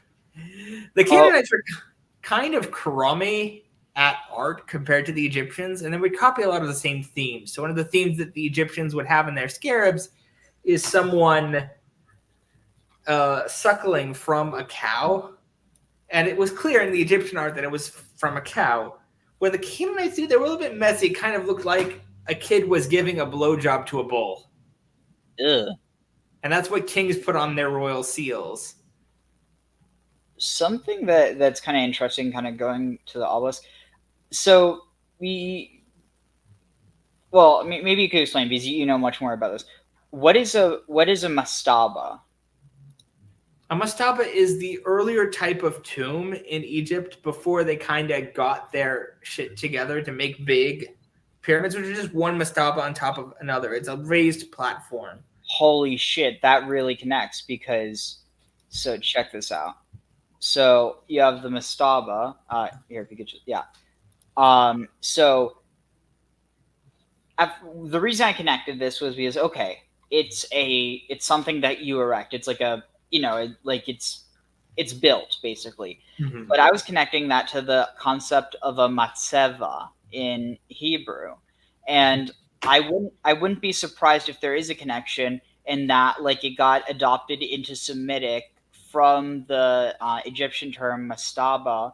I don't think mastaba is an ancient Egyptian term. I'm pretty sure it's just a modern Arabic term.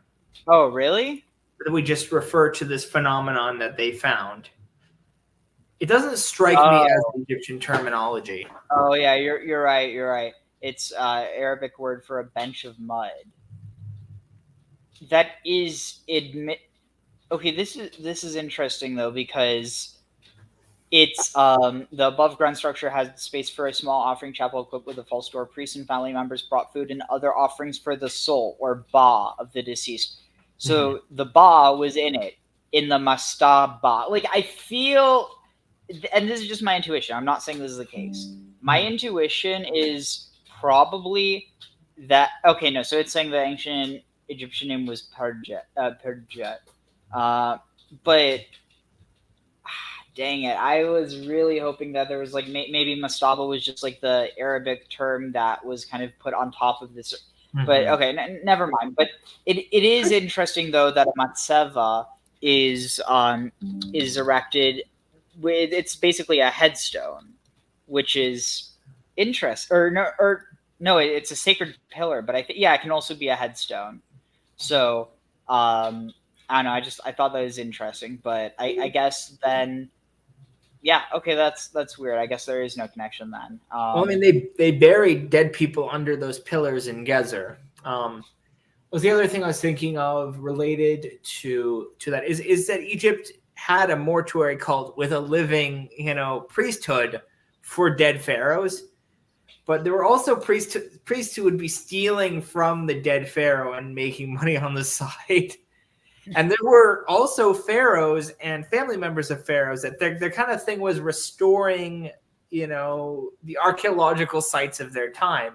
Chaim Waset, the son of Ramses II, his big MO was restoring the pyramids. And Thutmose IV, who was the father of Amenhotep III, his big thing was he had a dream and he would restore the Sphinx, which was much older than him. Was already ancient history by his time. People think this was like a long ago time, like an ancient society that was at the beginning of everything. But the late Bronze Age, they already were aware of history going back thousands of years before them.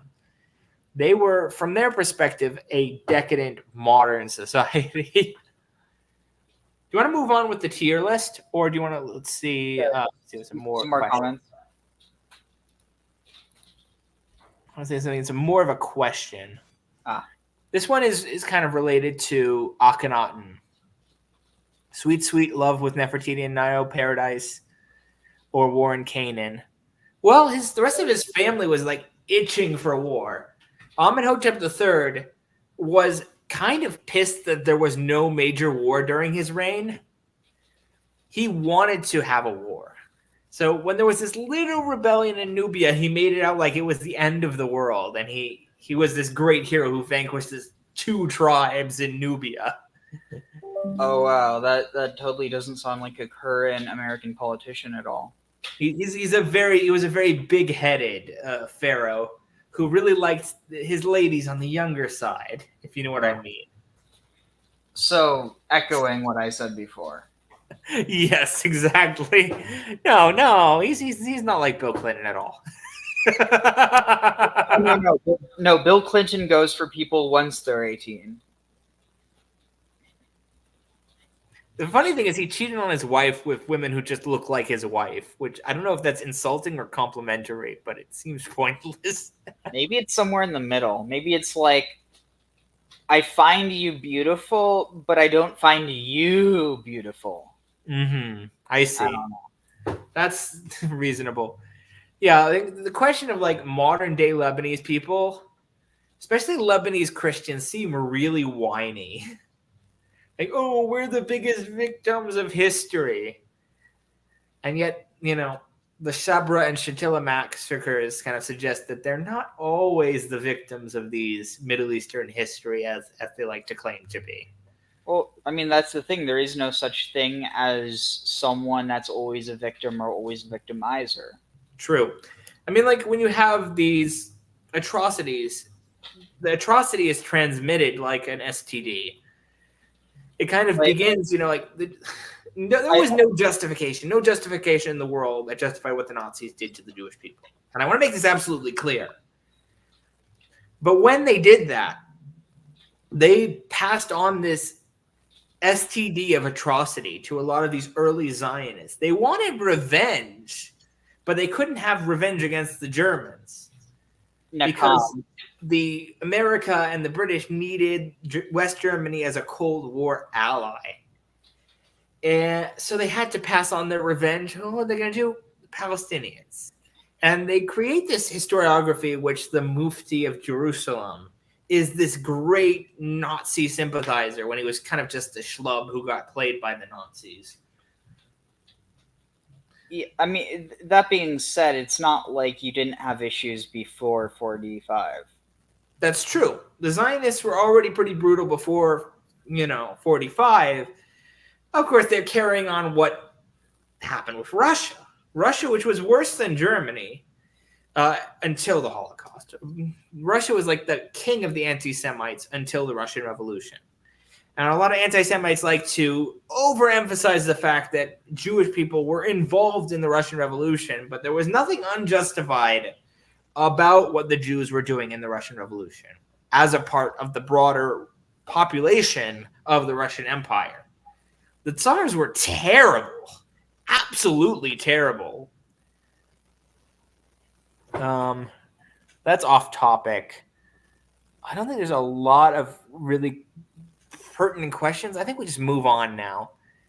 We move on to Hayasha Azi. Hayasha Azi is an interesting case. There's this powerful state to the east of the Hittites. Oh, actually, wait. What about Soylent Purple? Soylent Purple. Yeah. I don't know. I think it's just an opportunity to mention the purple trade. The purple. That was one of the big things for the coastal cities. They had this seashell that they boil and they'd make dye out of. People think it was very unique to the Phoenician coast, like Lebanon, Syria, but actually it's found all over the Mediterranean. There's a lot of murex actually in Morocco, in Mogador particularly. Interesting. To bring it back to Morocco because that's my second country. Have you heard of the people who claim that it was a drug? Well, it stinks. There's a special smell for very, very rich people. Kind of people which signify their elite status almost with their smell because the purple stank. It smelled like rotten fish, You would smell them before you see them, and then you see them, it's very, very bright purple. Like you can't take a picture of it. It's the most bright purple you can imagine in person. It's unnaturally vibrant. And it kind of reminds me of those like schmucks who smoke cigars, like the Rush Limbaugh type of people, or the kind of people that Groucho Marx would satirize. The people, I'm rich and I'm going to smoke and smell bad in your face. Yeah, and the cigar, it's wrapped in $100 bills. Mm-hmm. That's what the purple kind of was. Purple was symbolic of wealth and power in the ancient world. And like they're saying, it's like born in the purple. That's like the ancient version of a silver spoon in the mouth. It's also interesting because you have the purple and also the blue that was produced from the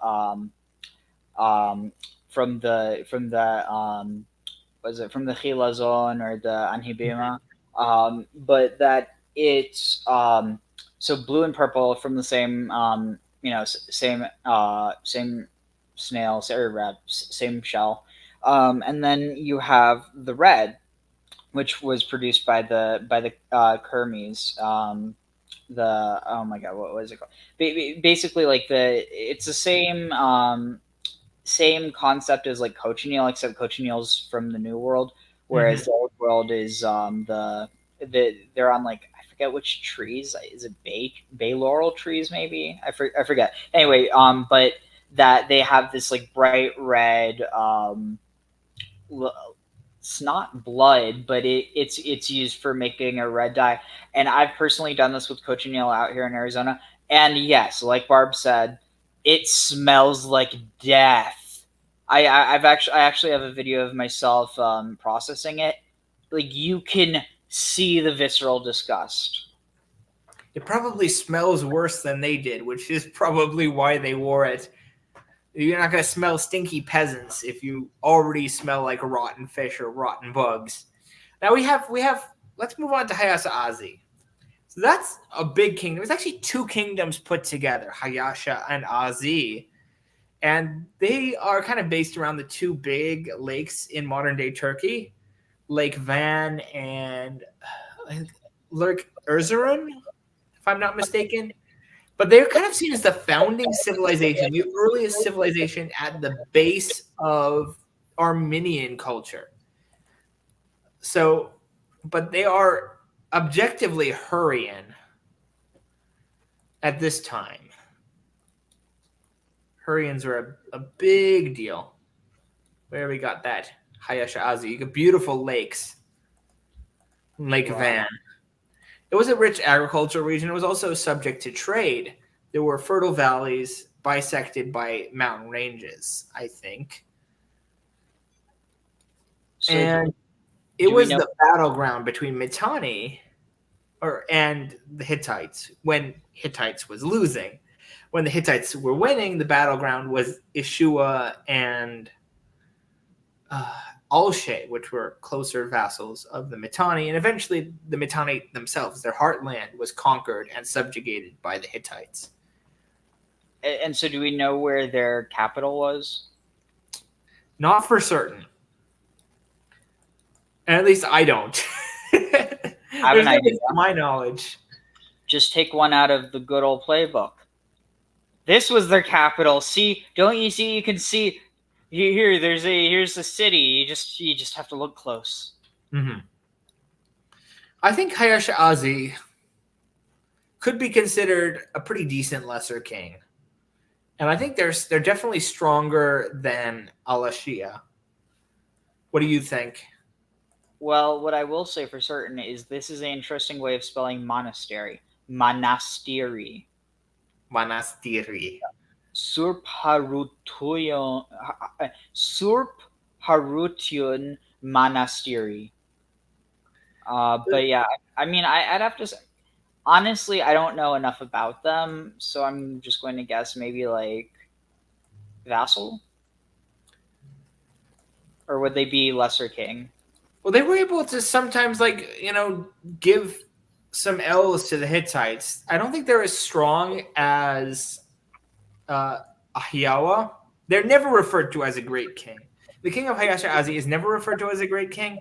And in fact, sometimes they didn't have a king. A lot of times they had like an oligarchy or a republican system of like a council of elders. That was actually their typical political system. I think lesser king is a pretty safe bet for Hayashazi, in my opinion. Wow, this is really flat, except for the mountains. Well, there's no mountains there. It's a pretty big territory, actually. It goes all over eastern Anatolia. Anything to the east of the Hittites would have been in Hayashazi. Hayasha being in the northwest of that territory, and Azi being in the southeast. What the heck? They're kind of like around. Yes, it's an area that I'm not particularly experienced in. I'm interested in the Hurrians, but the Hurrians are kind of just like buried by history. They get forgotten a lot. Oh, this is funny. I thought it said Van Valium, or the Valium Van, or something. Well, I guess let's move on because we've already done almost 2 hours, and we're not even halfway through our list. We have let's strike this one off. This is the Kassites, the Kassite Babylonians, Karduniash. Karduniash. That is So this is actually their site of Durkaragalzu. Durkaragalzu is one of their big kings. And after the dynasty founded by Hammurabi was destroyed by the Hittites, the city was sacked. The Kassites move in, and they also wipe the floor with the Sealand dynasty that's sort of based out of Essene, sort of by the Persian Gulf. And the Kassites are sort of strong for a while, but they're never like top-notch Babylon. They are mid at best as far as Babylon is concerned. They never reach the heights of Hammurabi or Nebuchadnezzar.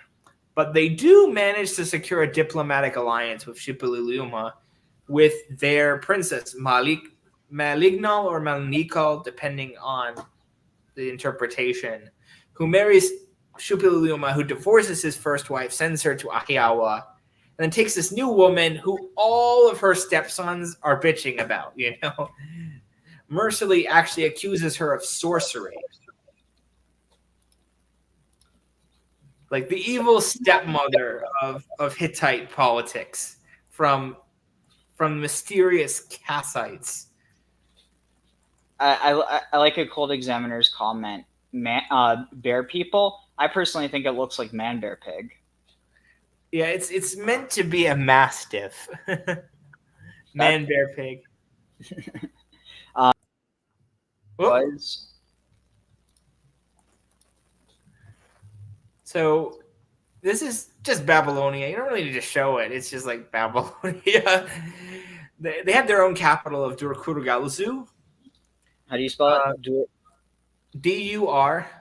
Oh yeah, it's showing up now. It's in Baghdad. It's near Baghdad. All these were kind of like in the same place. But the Kassites were not the big dynasty. I think they are a great king, but only just. What the heck? Is this part of like? Is this the? Is this what is this? This is a ziggurat. But why does it look like it's a mountain? Because time was not kind to it. That's what all ziggurats look like if they don't get restored. People will think that they're just a natural feature, but if you actually look at the bricks, they're man-made. We don't think of ziggurats as looking like that because usually when we see ziggurats, we see the restored versions, like the ziggurats of Ur or Chokozanba, where the government undertakes expensive restoration projects. Saddam Hussein was particularly fond of that.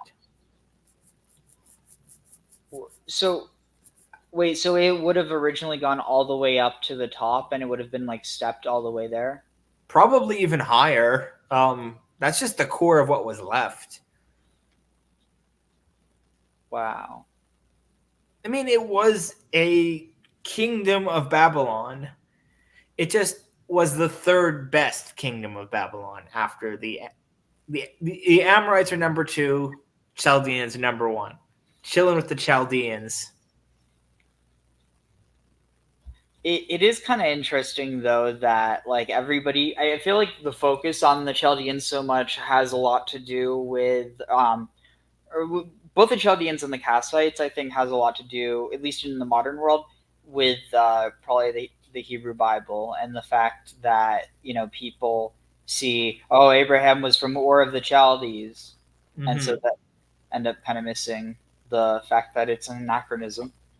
Well, Chaldeans almost certainly come from what is referred to in late Bronze Age sources as sea land, sort of the Persian Gulf Coast.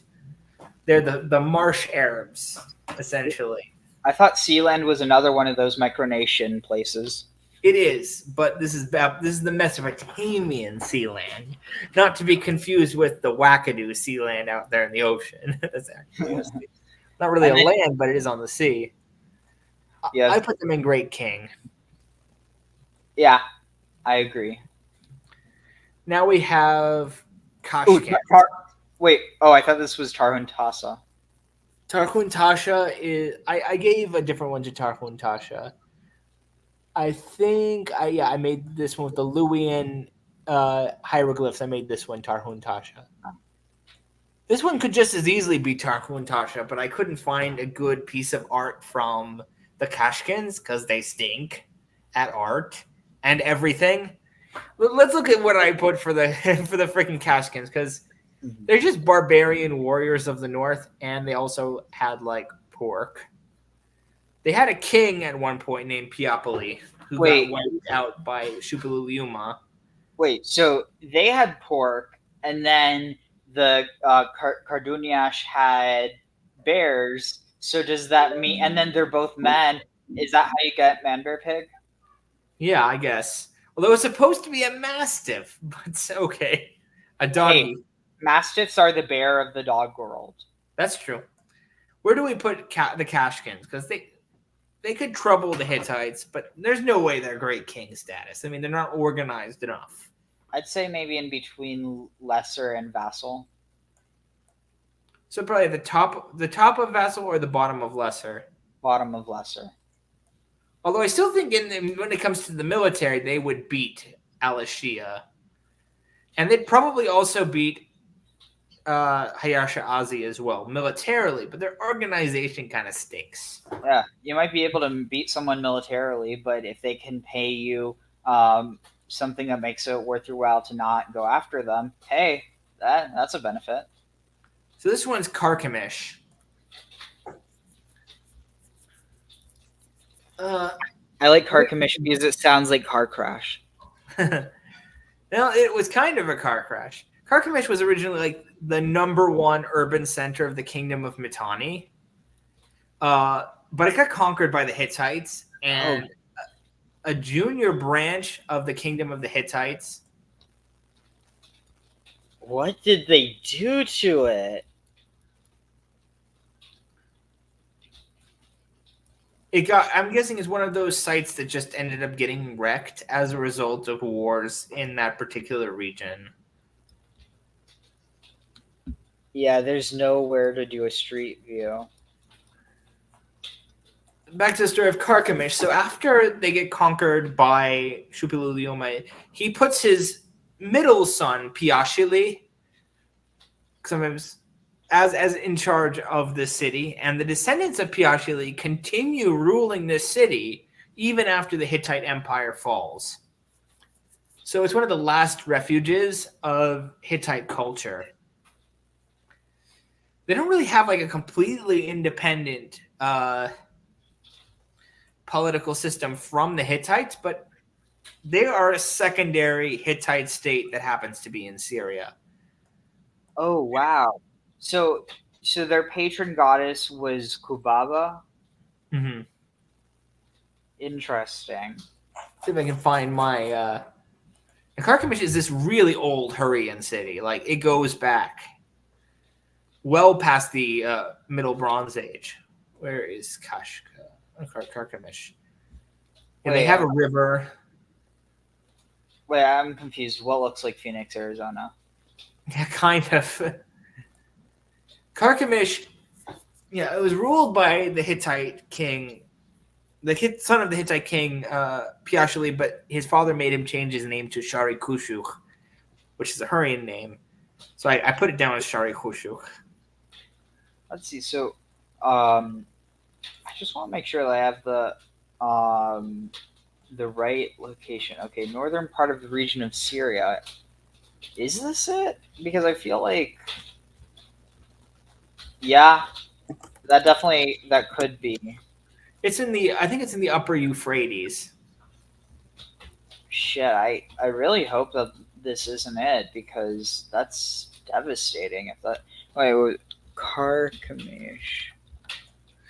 Unfortunately, a lot of sites in this particular part of the world were devastated by the ongoing war. There was the Russians bombing, there's the Islamic State, there's the Turkish state fighting the Kurds. I said Hurrians, but then I said the Kurds. Freudian slip. My Syrians in the comments are going to be pissed. They have a big beef with Kurds. Do you know why Jews and Kurds have like this solidarity? I'm guessing because they are just both kicked around a lot, I guess. I don't think Kurds have a complete solidarity. Certainly don't have a solidarity with Israel as far as I'm aware. I don't know. Kurds have been treated pretty nastily by different Arab rulers and by the Turks for sure. I think solidarity should be the default. We should ask, why do people not have solidarity, not why do people have solidarity? That's a good point. I think it's a better question to ask. Anyway, where do we put Carchemish? Maybe like in between Lesser and Vassal. High Lesser or lower Vassal? I mean, high Vassal or lower Lesser? Honestly, I don't know. What do you think? They're the exact opposite kind of as the Kashkans. So the Kashkans have a strong military, but Carchemish is this big urban center. This is the biggest urban center in the kingdom of Mitanni. I'm assuming like I'm not certain if this was the case, but I think it is the case where like the crown prince of Mitanni would be given like the city of Carchemish, kind of like how the crown prince of England is the Prince of Wales. Mm-hmm. That's probably how their status was. It's bigger than the capital of Washu County or Taite. Was this connected to oh my god, what was I going to say? Was this connected to Hanigalbat? Yeah, Hanigalbat is just another word for Mitanni, and they badly misinterpreted and butchered this kingdom with total warfare. They just conflated it with Assyria, but Hanigalbat is just Mitanni but Mitanni in Akkadian sources rather than Egyptian sources. In Akkadian, okay, interesting. There are three names for Mitanni: Hanigalbat, Naharin, and Mitanni. So wait, Naharim? Yeah, the two rivers, Khabur and Euphrates. Interesting. Wait, Khabur? Is that the river Khabur? And we're not going to delve into etymology so much. This is a tier ranking video. Oh, and would you look at that? Egypt. All praise the sun. Egypt has to be a great king, just by definition. It's the number one. Amenhotep had no real challenge to his rule when he was in charge. Kemet. Yeah. But then Akhenaten is a real fuck up. It gets all foobarred with him. So he is a real religious zealot, but he's kind of like a rationalist religious zealot. He doesn't believe in any anthropomorphic deities. He believes in the sun as we see the sun. So he's worshiping that version of the sun. So he believes in a heliothorpic heliomorphic deity. Yes. But this was a cult that wasn't invented by Akhenaten. People assume that he did. But the worship of the Aten was already prevalent in his father and grandfather. Amenhotep III and Thutmose IV also promoted the cult of the Aten. What Akhenaten did that was unique was he made himself the official representative of the god and made that god the only god that would be permitted. Oh, what's that sound like? Does sound a lot like Hezekiah and Josiah. He didn't necessarily believe that the Aten was the only god that existed, necessarily, but he would not brook any other cult centers existing outside of his in Akhenaten. But it was also kind of an egalitarian religion in terms of racial politics. He kind of accepted the Canaanites and the Nubians as being equals in the eyes of his one god, the Aten, which was something that was kind of unheard of. But at the same time, he was also really lazy, so he didn't really want to bother in the Levant very much. Everything went to shit under his rule. That's the whole Amarna letters is just everything going to shit because he only cares about what his cult is doing, not what the empire is doing. Oh, wow. Doesn't that sound familiar? And for all the talk about scootily pooping with his beautiful Nefertiti, he never put a son in her. A bunch of daughters, but no son. He ended up having his one son, Tutankhamun, with either one of his father's former Mitannian wives or his own sister. It's not really completely clear. That's a question for Egyptologists. I'm not an Egyptologist. She is my wife. She is also my sister. Yuck. Okay. I don't want to talk about the effects of incest long term, but they're not fun. And Akhenaten kind of had that Habsburg chin going on. I don't really want to show it. Everyone knows what Egypt looks like, so let's just that Hattusaberg chin. Definitely bigger than Arzawa, but and Karduniash, but they are no Hati. Hati's number one in this time. Okay, next one, Kizuwatna. Why are his eyes so red? And who is that? This is a cute little picture of Kumarbi. the Hittite the Hurrian father of gods and monsters. So he's the father of Teshub, but he's also the father of Ilukumi and all the other, monsters in the Hurrian pantheon. He's kind of like a titan in Greek mythology, and in fact, the Titanomachy and the Gigantomachy and all these monster battles in Greek mythology come from the Hurrians. And he's kind of a little cutie. Is that a UFO next to him? That's a sun disk or the morning star disk. It's just, a little thing that you can always put in the side. So the Near Eastern is always included. So you're telling me he's an alien? I'm joking. Scully! I didn't watch that. Kizuwatna used to be really strong.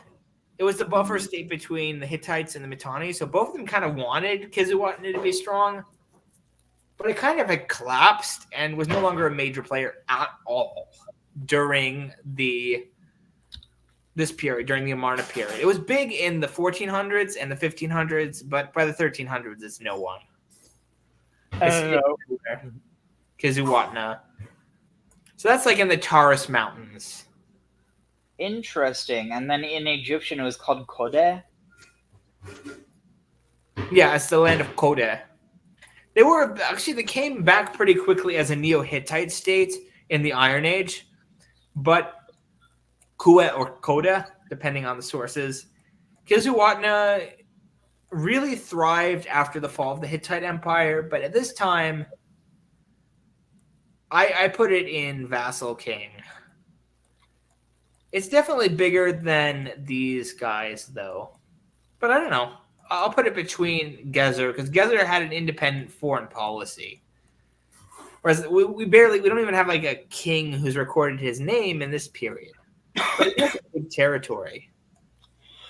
Using its influence to Tarkun Dorada, which has this great central location for fighting both in Anatolia and in Syria, which the Hittites had to do. They moved their capital from Khatusha to Tarkun Dorada later on under Muwatalli.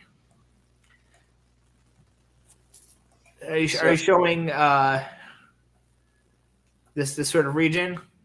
Yeah, wait, where is it? We're kind of like north of Cilicia.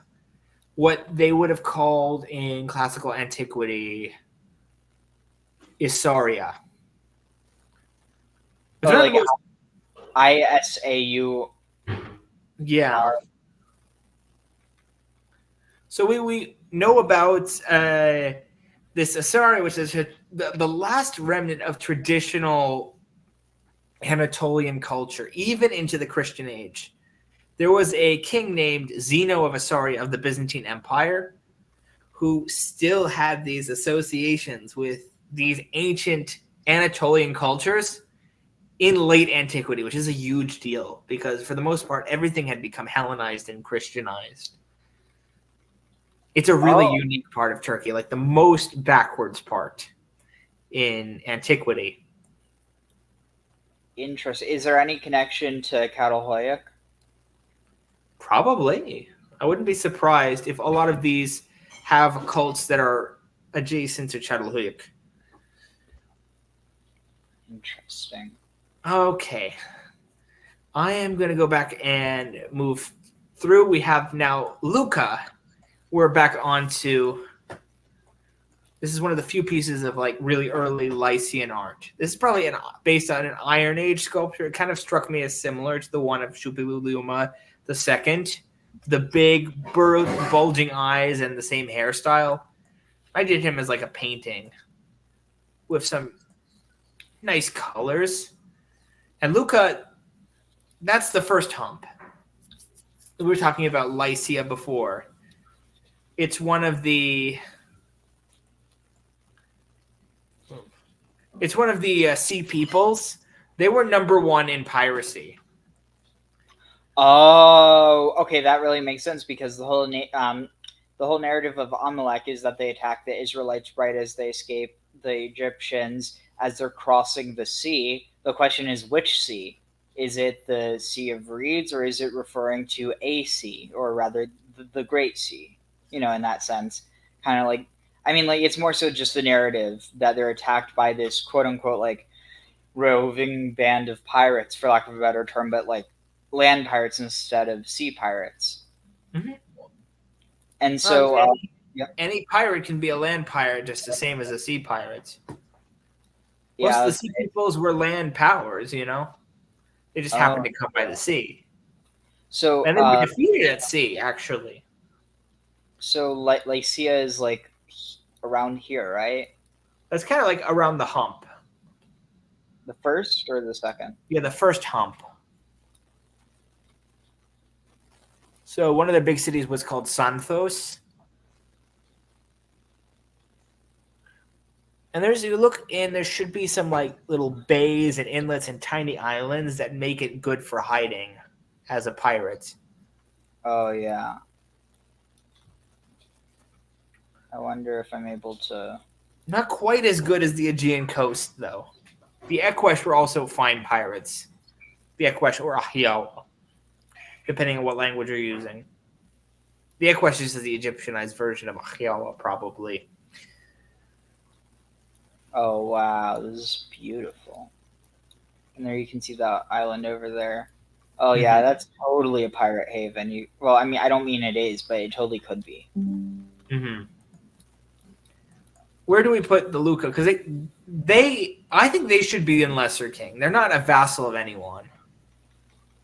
I also think that Carchemish should be moved to Vassal King because they objectively were a vassal. Yeah.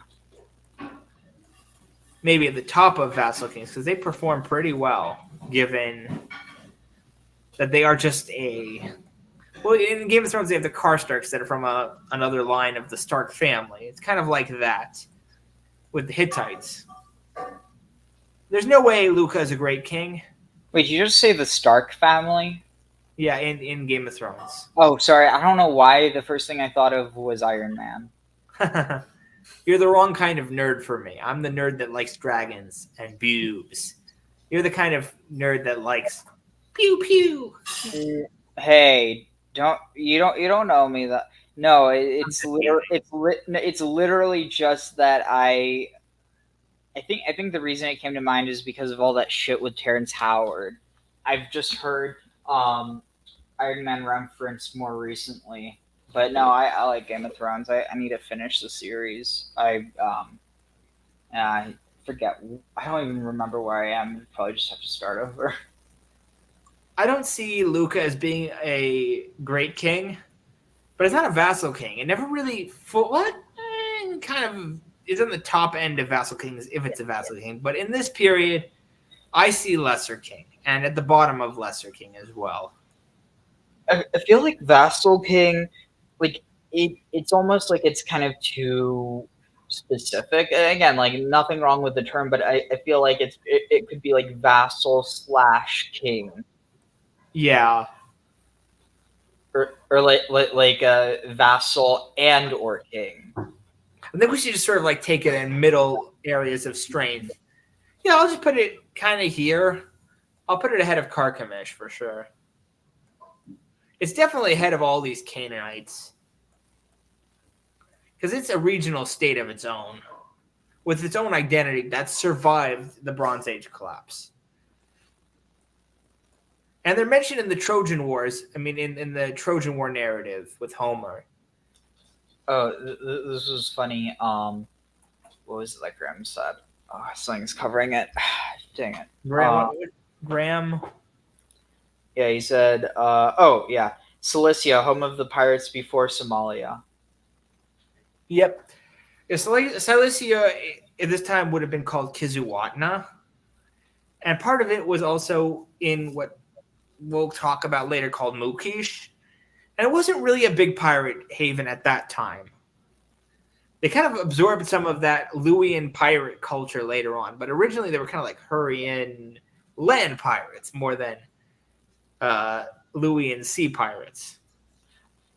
You know, it's funny when I hear land pirate, the first thing I think of is like those Softset people who they say, you know, my car is my ship, and you know what I'm talking about? Mm-hmm. I don't No. know. I just like a land ship. Well, now we're Ooh. on to Megiddo. And Megiddo is a regional power in and of itself.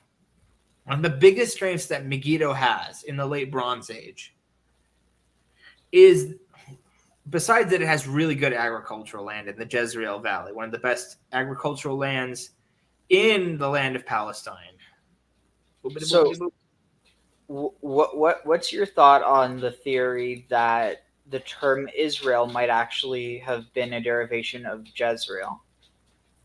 It's possible, but I don't think so, because I think it's very, very unlikely, because the little prefix that the Egyptians put in their hieroglyphics in front of that word Yeah. was of a tribe, a people group, not a region. Yeah, but what I'm saying is, what's to say that the people group didn't come out of the region? It's possible. And very much so that the Habiru activity were very, very much frequently in this region, in the Jezreel. Yeah. So And Labayu, the king of Shechem, did most of his fighting. He initially fought with Milkilu, but made an alliance with him. His big nemesis was Biridia, the king of Megiddo, and his brothers, Surata, king of Akko, and Yasdata, the king of Tanakh. And Labayu was able to kill him. Yeah, was able to kill Yasdata, king of Tanakh. But the strength of Megiddo, besides its agriculture, was also in its diplomacy. It was kind of able to wrangle his. Viridia was able to wrangle his brothers into being kings of other major states around there. Akko was very important, obviously, but it was under the jurisdiction of Megiddo. And Tanakh is just right next to Megiddo, but it was a big city, and it was a city of its own right. And he was able to wrangle this power. And if it wasn't for Labayu, he probably would have continued his diplomatic expansion, kind of like his Habsburg strategy, marrying for power. He probably would have ended up taking over Akshap, which was ruled by Enderuta, and most likely he would have tried to somehow take over Ginti, which was ruled by Tagi. Perhaps that's the reason why Milkilu had some conflict with Biridia as well, because Ginti, where his father-in-law was ruling, was just right next to Megiddo, or not far from Megiddo, and the area controlled by Biridia. So someone asked, what was it? A Cult Examiner asked, why the lyre glyph? So the use of the lyre comes from the ivory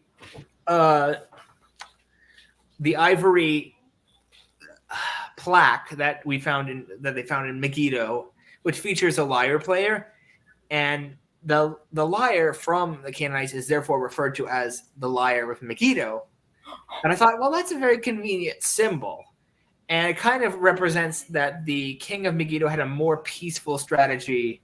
He wasn't afraid of war, but his expansion was kind of based more on diplomacy and marriage and economics than it was on outright military conquest. So this is really interesting. So it's I know we're not doing etymology, but just real quick. So Megiddo, it's not the same root, but it does share the same similar letters as Migdal, which means tower, which is just kind of interesting because of how it was like a fortress city. But on top of that, so the root Magad, well, so on its own, Mag could be a soothsayer or magician, or technically a magian, but Magadu means be glorious or excel in glory. And then you also have a Magid, which is a storyteller. Now it's kind of interesting because people would tell stories to music in the ancient world. And I'm connecting things. I'm not saying that it's anything direct, but I do think Megiddo was almost certainly stronger than Hazor in this time period, given that it exerted control over other regions in the Jezreel, and we don't really know much about Hazor exerting a lot of control. And I'm going to kind of demote these guys to mayors. I'm going to demote. Don't you think Megiddo would have been a bit of a vassal? Well, it's a vassal, but it's a mayor vassal. All these rulers were referred to as Chazanu, which means mayor. I think a Canaanite city has to really have a strong foreign policy of itself to justify it going to vassal king, like Amuru. Or I'm going to put Gezer here as well. So I think Gezer is actually probably on a lower level than Megiddo. I also think that Byblos is probably on a lower level than Megiddo as well, in my opinion. So this is really interesting. So you said Chazan or Hazan? Hazanu. With a ha or a ha? Ha. Interesting. Let me see what I can find. Because,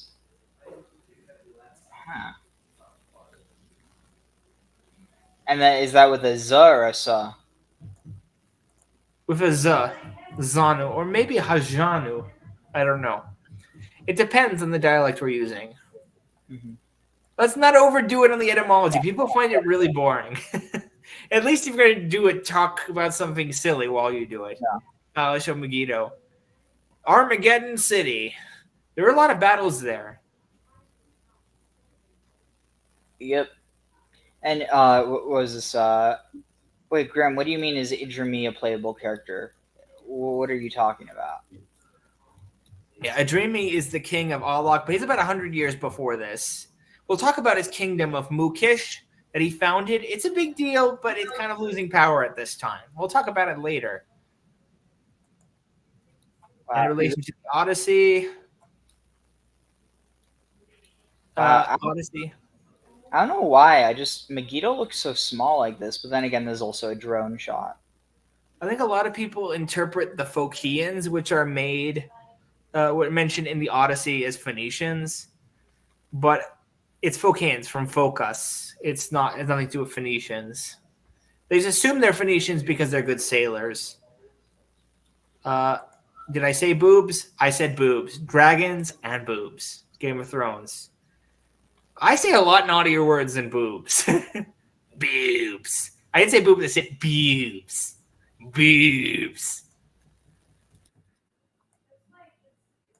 Well, let's get on with it. We have one more row to get through after this row. Mitanni. This is a complicated one. Well, I mean, I want to just say my guess before we go into the details. I'm going to guess Lesser King.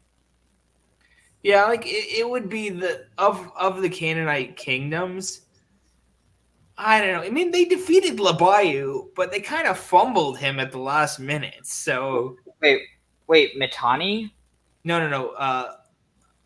We're talking about Mitanni, or are we talking about Megiddo? No, I thought we were talking about Mitanni. You just moved on to Mitanni. Mitanni. It was a great king at the beginning of this period. Tushratta was treated by Amenhotep III as an equal. He sent his sister Giluhepa was sent to be the wife of the pharaoh, and then his daughter he sent to be the wife of the pharaoh. Did he pull an Abraham? No, but he did treat the king of Egypt like brothers. They were very close. But Akhenaten really didn't get on with him so much, and things really got bad for Mitanni very fast. But did he get off with them? Well, one of the things is the Mitanni wanted to have an Egyptian daughter sent to their kingdom. A lot of kingdoms wanted that. But Egypt, as a matter of a policy, never sent their princesses to marry anyone else besides the pharaoh. Is that a common practice in that region? No, it was quite the opposite. They were trying to assert themselves as better than everyone else. So this is where the Israelites got that tradition from? Most likely, yes. And there's many connections, I think, that show that there is a connection between, this Jewish tradition, this Israelite tradition, and Egypt. It's one of many points of commonality. The reality of Israelites is they just borrow elite practice. That's what Jewish law is: elite practice imposed as law on a whole people. There's a question from the Cult Examiner regarding Megiddo. Mm-hmm. I think Megiddo. That's a really good question. What in the world? How is the place of Armageddon just a strong mayor? Help me make sense. Oh Well, yeah. I mean, we're talking about in the context of the Amarna letters, and it was a place of Armageddon because there's just a whole bunch of battles that happen there. There's the Battle of Megiddo, and then there's the Battle of Megiddo, and then there's the Battle of Megiddo.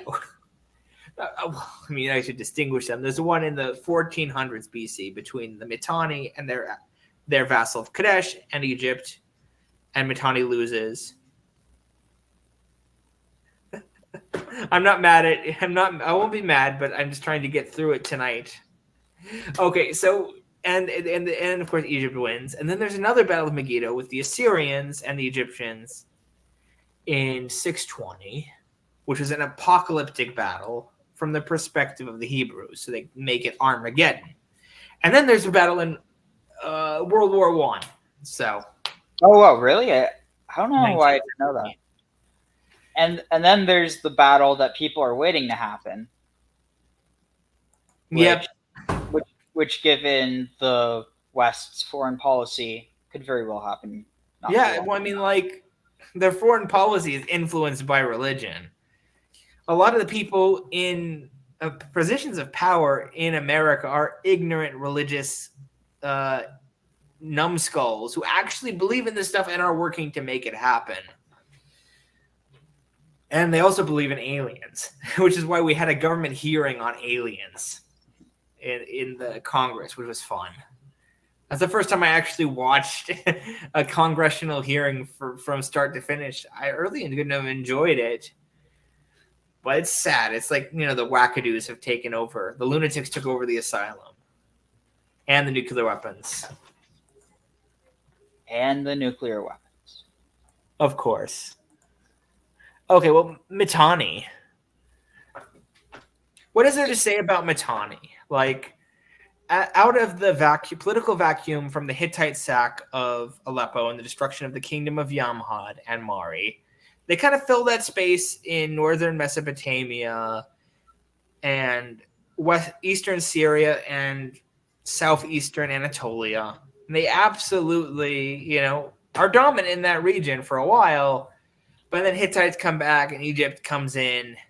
And Mitanni is not centralized enough to be strong consistently.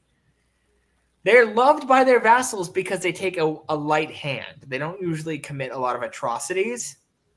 That's not really their MO. They more or less let their vassals do their own thing. And they're kind of proto-feudal. So they have like castles where they have lords. So the castle like Shuta and Kutmar. They also have walled cities like Carchemish, as I mentioned earlier, and Nuzi, Arabka. And they kind of let their vassals more or less do their own thing. And while they're great warriors and amazing charioteers, the best horsemen, they keep their horses. Like, if you look at the writings of Kikuli, their horse keeper, it's like even beyond what modern horse care is like for race horses. It's truly remarkable, the detail-orientedness of these people in taking care of their horses. But Kikuli gets sent to Hatti. He teaches them all their tricks. And to at the risk of making a horse pun, Mitanni is really a one-trick pony. Wait, one-trick pony or one-trick horse? Yeah, basically. But the horses back then were very tiny as well, so they look more like ponies. They would have been a great king at the beginning of this. They definitely would have been bigger than Karduniash or Kizuwatna. They could go to toe with Egypt in the 1400s, but they get vassalized by the end by the Hittites who invade Syria. I think the best they can hope for is Lesser King, really. But I would put them. Yeah, I think they're the top of Lesser King. Is that fair? There's the Mittani, Yeah, the Mittanians. Lesser King. Yeah, I'd say so. They're about the same level as Assyria. So Assyria is coming up, they're coming down. But we shouldn't diminish how great they were in the beginning of this period. They were equals with Egypt, which is saying a lot because Egypt was at its height at that time. Okay, now we have one more in this row. This one is Mukish. Oh, also before I forget, wait. So Mittani, do we know what was their capital again? Washukani. We've never found the remains of Washukani or Taite, which is their other capital.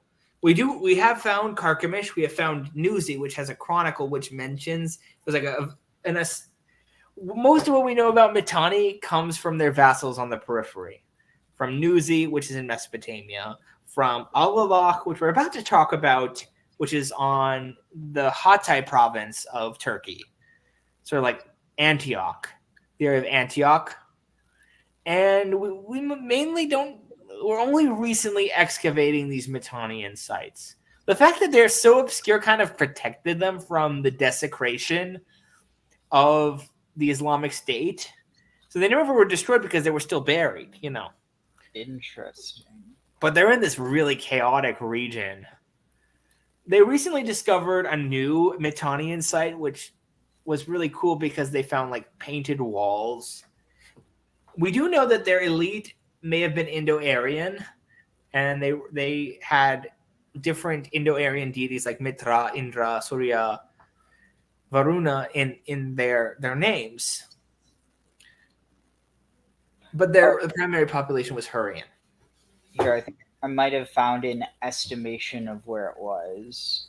Yeah, sort of in that region called the Jazeera again. Like here? Yeah, sort of like to the west of Assyria, near the Euphrates, the northern portion of the Euphrates and the Khabar River. Nara al-Khabur. Really, like, that's going to be a big archaeological bonanza when they actually start really looking at that region. Unfortunately, war. And unfortunately, terrorism, and also, unfortunately, global geopolitics and proxy conflicts and all that. Yeah. So sad. It really is. I think the best thing the Mittani did was hide. They hid their sites under the sand so no one blew it up. Sand is a good insulator from extremist violence. And they were a horse culture. I actually have a video on my channel, which is me dancing, and I talk about the history of Mittani. If you want to, I can show that one video. It's about a minute if you want to share it. YouTube.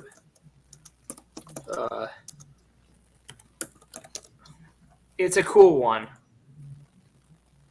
Oh wow! I think at some point you should do your Rabbi Hillel challenge, but do it for these different Amarna age cultures. I'm gonna just send you the link and you can put it on if you don't mind. Yeah. Yeah, I'll just put it in the comments actually. Do you see it? Yeah. You want me to pull it up? Yeah, if you could pull it up and just show it, I'll show you on the screen. Oop. It's pretty funny. It summarizes the history of the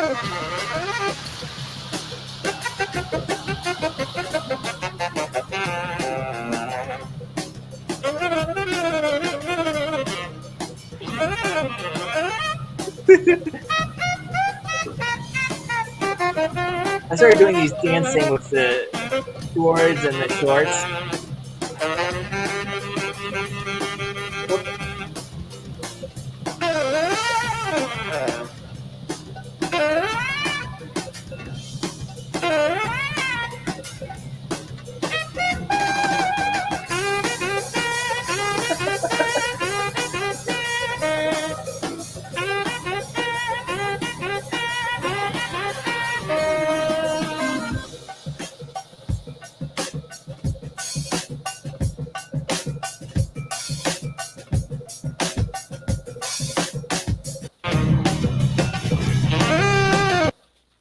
Okay, that's enough of that. Yeah. I started doing these videos where I just do a sword dance, the music, and then it and like text for the history. That was me. That was me. I got in shape traveling to Morocco. Probably Okay. it's probably all the water weight from sweating. Maybe. I drink a lot of water, though. I don't drink water at home. Let's go into Mukish. So people talking about Idrimi of Alalak. That's in the Hatay province of today's Turkey. Really, really beautiful area. Like, oh my God. You won't believe how beautiful that area is. Oh, wow. You're right. So green.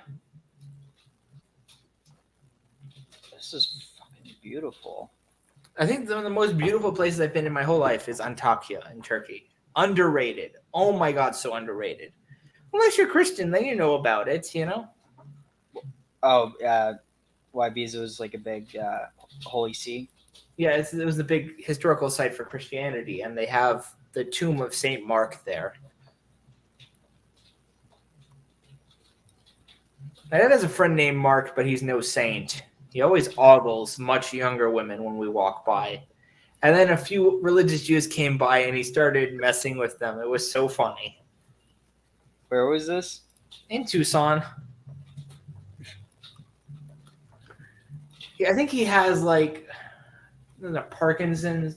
The one that when you get like up to that age, it makes you do really crazy impulsive things. And he kind of just he had money, you know, in his life.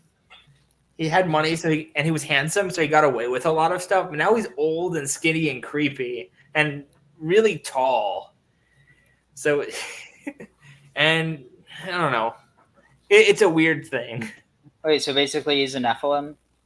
Yes, he's an Nephilim. Okay. Let's go on and talk about Mukish. So Yeah. Mukish, they inherit the mantle of Yamhad. They even have the Yamhad dynasty. So their last king, Ituradu, was a direct descendant of Yaramlim of Yamhad, which doesn't sound like a big deal to people, but it was a big deal back then. You know, Yaramlim was bigger than Hammurabi. People know about Hammurabi because his law code, but in his time, Yaramlim was much bigger than Hammurabi of Babylon. He was the main king of the time, and Mukish kind of inherited the mantle, and they controlled Aleppo and Barga, and the kingdom of New Hashay was kind of like a vassal of Mukish, and Mukish was kind of like a vassal of Mitanni. So there were like different layers, and then you'd have cities like Nia and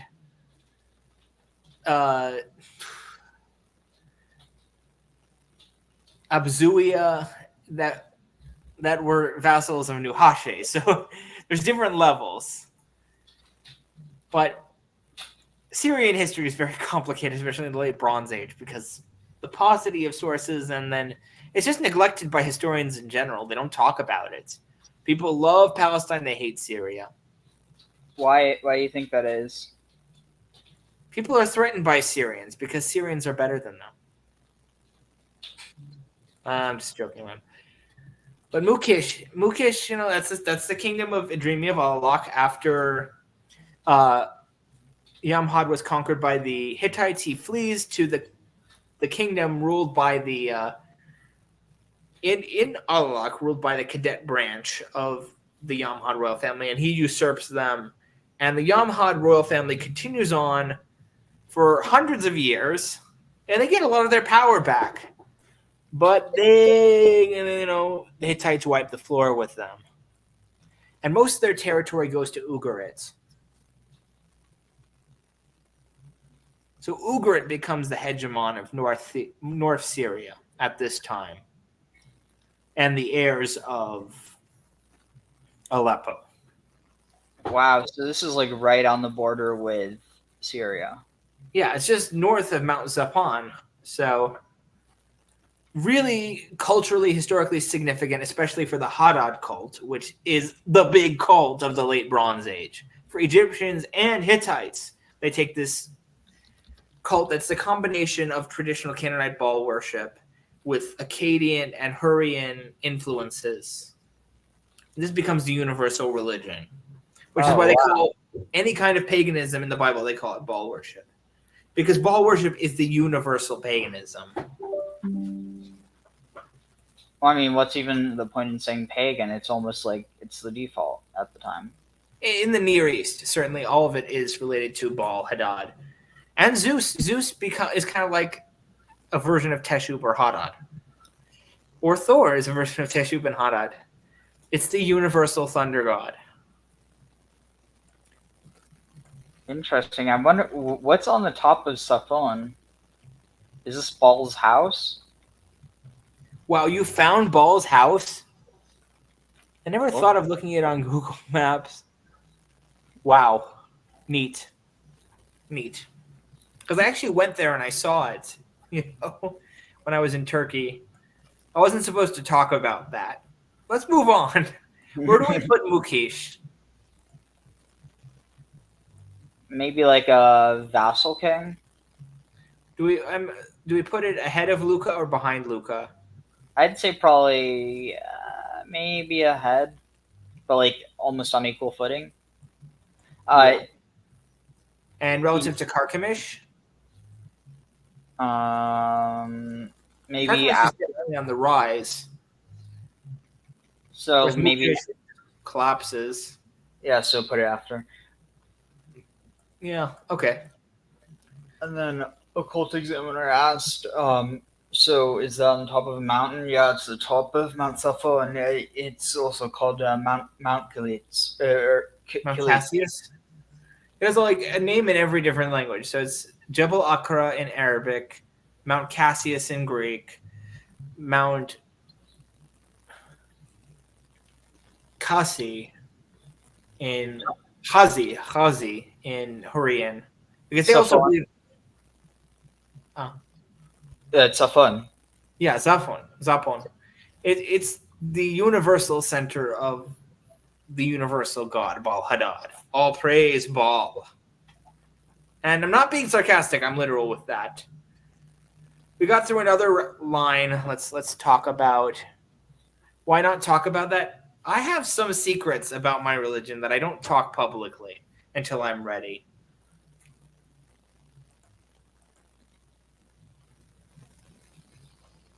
Yeah, it's around there. The border between modern-day Turkey and Syria. Border being Varavo. Also, I do kind of. I'm just going to look this up real quick. I wonder if there's any connection between the name or do we know what language Alalach is? I'm guessing it's either.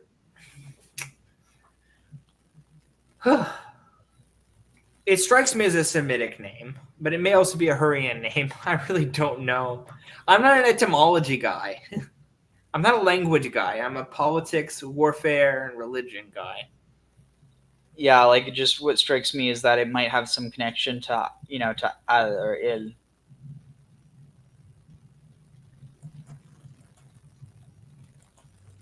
Anyway, so what's up next?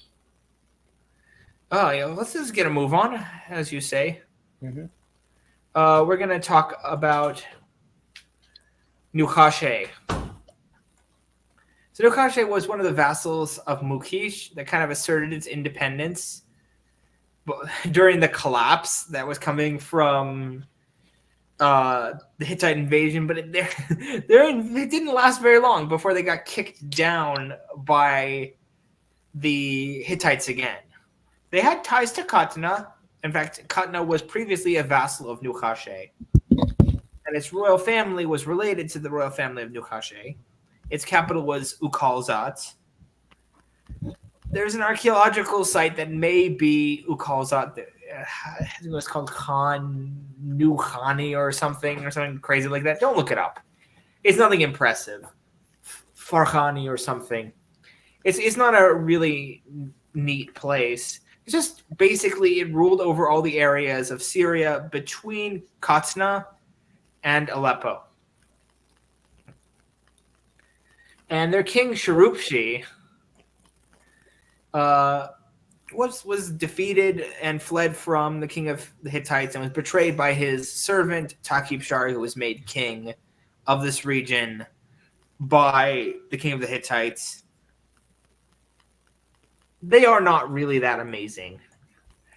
They look strong on paper with their territory, but it's very ephemeral. And they don't make a big impact on history. They're just one of those Yamhad successor states, mainly in the region called Barga. Interesting. So, why is it that Damascus is the capital of Syria when really the heartland of Syria seems to be more up in the north? Well, Syria isn't really like one country. Syria is kind of like one country, but it's kind of like also multiple countries. If you look at the different regional identities, there are other regions that are diverse from each other, as Lebanon is from the rest of Syria. The northwest is a very distinct region, That's and kind of similar to Lebanon. That is that the Syrian part? That's the part like Latakia. That's more Shia dominated. And then there's the north, which is like Aleppo, which borders on with Turkey and has similarities with the Arab cultures you find in Turkey. And then you have Damascus, which borders with Palestine and with Jordan and has some of that influence there.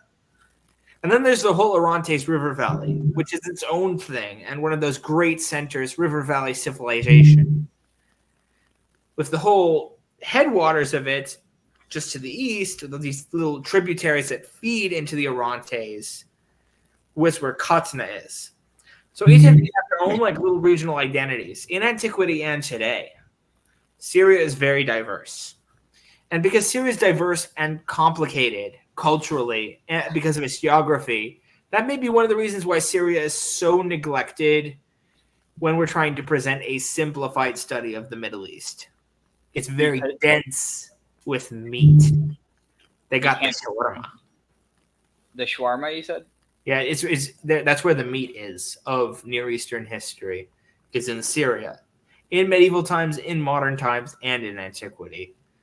Syria is really like in the middle of everything. Every cultural influence plays into Syria. So Katna, you have these murals that have Aegean artists, and they have the Aegean trade from the Minoans and the Mycenaeans. But they also have ties with Anatolia in Syria, and they have ties with the Egyptians in Syria, and they have ties with Mesopotamia in Syria. Syria is in the middle of the world. It's the cradle of civilization and like the middle of everything going on. It's a big clusterfuck. Even then, civilized, wealthy border region that also was filled with the greatest savagery of war. And that's not really changed throughout human history. Where do we put Nuhashe? I don't think they're a strong mayor, actually. I'll put them above Anishasi for sure. But what was it? Dang it, I don't remember what I was going to say now. Whatever.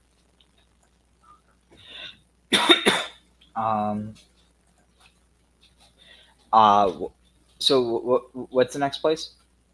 Next place we have my favorite place, Kadesh. Talking about being in the center of everything, Kadesh is right in the center of the Levant in terms of geopolitics. The border between Egypt and these other empires, Mitanni and the Hittites, was traditionally at the Orontes River. And right in the middle of the Orontes River, almost on an island, and it could be made into an island, was the city of Kadesh. And there were always battles in Kadesh, back and forth, back and forth. The Hittites, the Mitanni, the Egyptians, all struggling for Kadesh.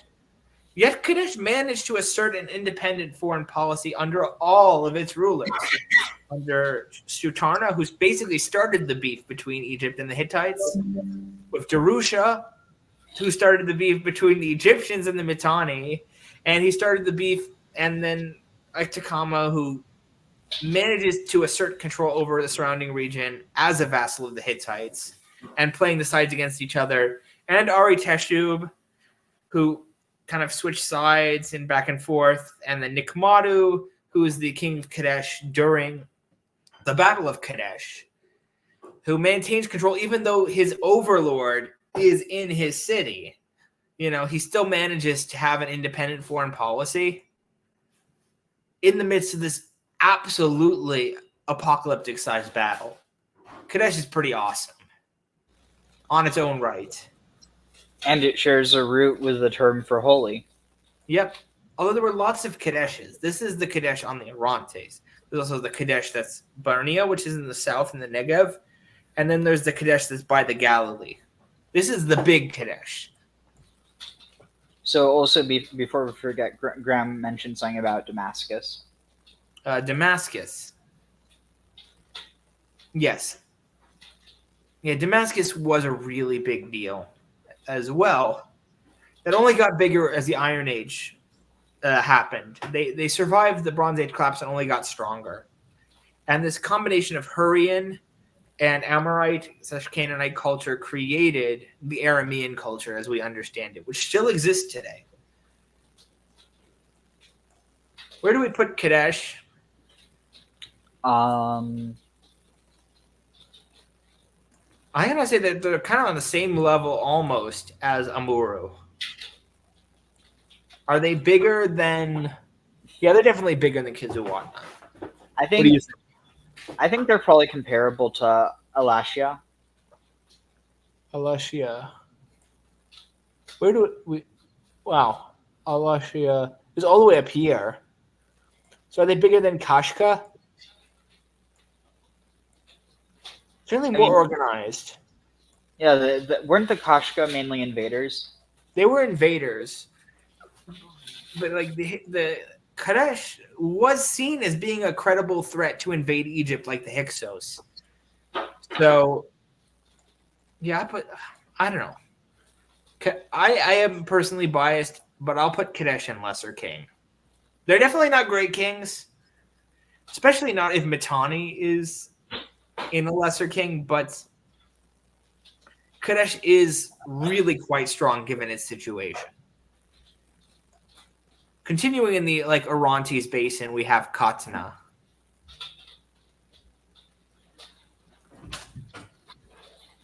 And Katna is one of the older cities in this region. It was the big rival of Yamhad, and it became allies with the old Assyrians. The old king of Katna sent his daughter Beltum to marry the fuck-up son of Assyria, Yahdunlim. Not Yahdunlim. Yahdunlim was a different one. Yasma'ada. He sent his fuck-up... he sent his daughter to marry the fuck-up son of the king of Assyria, Yasma'ada, and he was so whiny, actually, about everything. But Katna survived and was not conquered by the Hittites at that time. It survived the Middle Bronze Age collapse into the Late Bronze Age. But it wasn't going to stave off the Hittites forever. And actually, one of the big subjects of my second book, Hail Like the Sun, is about the fall of Katna. They get sacked by the Hittites in the 300s. And they never recover, really. What do you think? Where does Katna go? Maybe like strong mayor. Mm-hmm. Like Akizi, the king of Katna, is actually pretty strong. Oh, But by his own right. But he's a strong mayor. And he's a strong mayor in the Mitanni Empire. Yeah, I can see that. Next, Shechem. Oh, real quick, I'm just trying to find right here. I think I found it. Here, this is where Katna is. Wait, where is the directions? Here. roughly. Oh yeah, here. Yeah, Katna was one of those great archaeological sites that they didn't know existed in Syria before they started excavating. But yeah, you can see they have the same pixelation. I hear that they have that the Israeli government has over the entire region, Israel Palestine. Yeah, a lot of these pictures that you'll find are about 10 years old for these archaeological sites. Syria is just one of those countries that's demonized in the Western media. Well, I mean, yeah, the media demonizes the entire people, but really what should be demonized is their government. Like it's an awkward situation because people don't think about what was going on in Syria before the Assads took control. It was like a new president every week. They kept murdering each other. It took an absolute tyrant like Hafez al-Assad to maintain stability and control in the region. And under the Assads, Hafez and Bashar, Syria became the most prosperous and balanced Arab states in that region. So it's a double-edged sword. I mean, isn't that what that's the reason why so many people are susceptible to fascism, because it's like, oh, things seem better now, but the question is, what are the costs? It's a little bit like that, but a little bit not like that, because the Assads are not complete fascists. I can say that they do have an authoritarian government, but they do more for the people than fascists do. They had a social safety net, and Syria was one of the freest countries in the Middle East under the Assads, especially compared to the traditional monarchies. What Baathism is kind of confusing because you can't really put your finger down on what it is. It's ambiguous and vague, but it has its socialist elements, its national elements. It has fascist elements, I'll grant, but it also delivers on promises of stability for decades that just simply couldn't happen under liberalism in Syria. Syria is one of those countries that kind of get defended by the far left and the far right, but no one in the middle. Yeah, I mean, at the end of the day, I don't know, but Syria is gorgeous. Let's be honest. Yeah, definitely. The people, the land, the language, the culture. And that's the whole thing for history. Like, Syrians were the initial victims of anti-Semitism. You can look at what was written about Syrians in juvenile satires, and you might as well be speaking, in the present day. Wait, people shit-talking Jews or shit-talking Arabs. Well, who wrote this? When? Juvenal, the Roman satirist. So, I mean, it's also important to keep in mind that when you're getting to the Roman era, even Greek Roman era, they tend to, like, until you really get the establishment of the Jewish religion, like, properly, they tend to just refer to people from Lebanon, Israel, Palestine, Jordan, Syria. They kind of just refer to them all as Syrian. So that is one thing to keep in mind. That it kind of, almost in a sense, Syria was used to refer to the land in a way that, like, eventually Canaan kind of referred to the entire coast, but before then it was called Syria. And frankly, you could call the whole region Greater Syria now. The native population all has cultural similarities with Syria, and there's about as much diversity within Syria itself as within the whole Levant. Well, we're going to the next one. We're going to Shechem, right? Shechem, well, that's a big deal. Shechem is a big deal. For those of you who are interested in Bible stuff, the early Israelites are all based around Shechem. It's actually the center of the first cult center of the Israelites. But Labayu, the historical figure of Labayu, was a huge thorn in the side for the Egyptians. he had the disadvantage of leading his rebellion on the last years of Amenhotep III, the last years where Egypt was still kind of in control of things. If he had waited for a few more years, his rebellion might have done a lot better. But his legacy was very prominent. He stirred the pot. And his sons were at the forefront of leading Canaanite independence, particularly against the vassal kings, against the loyal vassal kings, and taking revenge on the killers of Labayu. So I'll sort of take like Pella and Ashtartu, the cities ruled by the sons of Labayu, as a part of the Shechem unit, because Shechem is destroyed by the Egyptians. Spoiler. But they're able to really like exert control over a wide region and push into all over southern Canaan, like in the region of Palestine. The modern day Tel Balata in the environs of Nablus. You can walk from central Nablus to Tel Balata without losing sight of buildings. It's the easiest archaeological site to get to in all of Palestine, in my opinion. Very comfortable place to visit, especially after Togas. Like, oh, Shechem is easy. How do you spell Tel Balata? TEL space BALATA. Oh yeah, I see. Oh wow, you're right. It's just right in the middle of a suburb, surrounded by houses on all sides. That's honestly kind of eerie. You know what I mean? Mm-hmm. And of course, a lot of far-right Israeli leaders are really pushing to kind of push into that particular region of the West Bank because it's culturally significant to the story of the Israelites.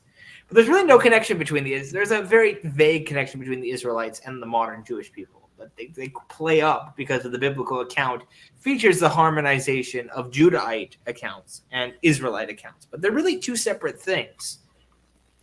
And Shechem, the real descendants of the Israelites are, apart from Palestinian people more generally, particularly the Samaritan community that lives on Mount Gerizim to this day, who love to make their own wine and arak and get wasted.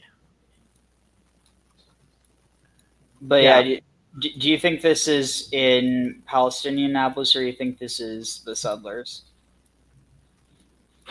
Well, the troops keep moving through Nablus and murdering people left, right, and center. Men, women, children. This was going on when I was there. They were moving troops in. I went with a guy, and he sort of showed me, oh, this is where these people were murdered by the regime. These people were murdered by the regime.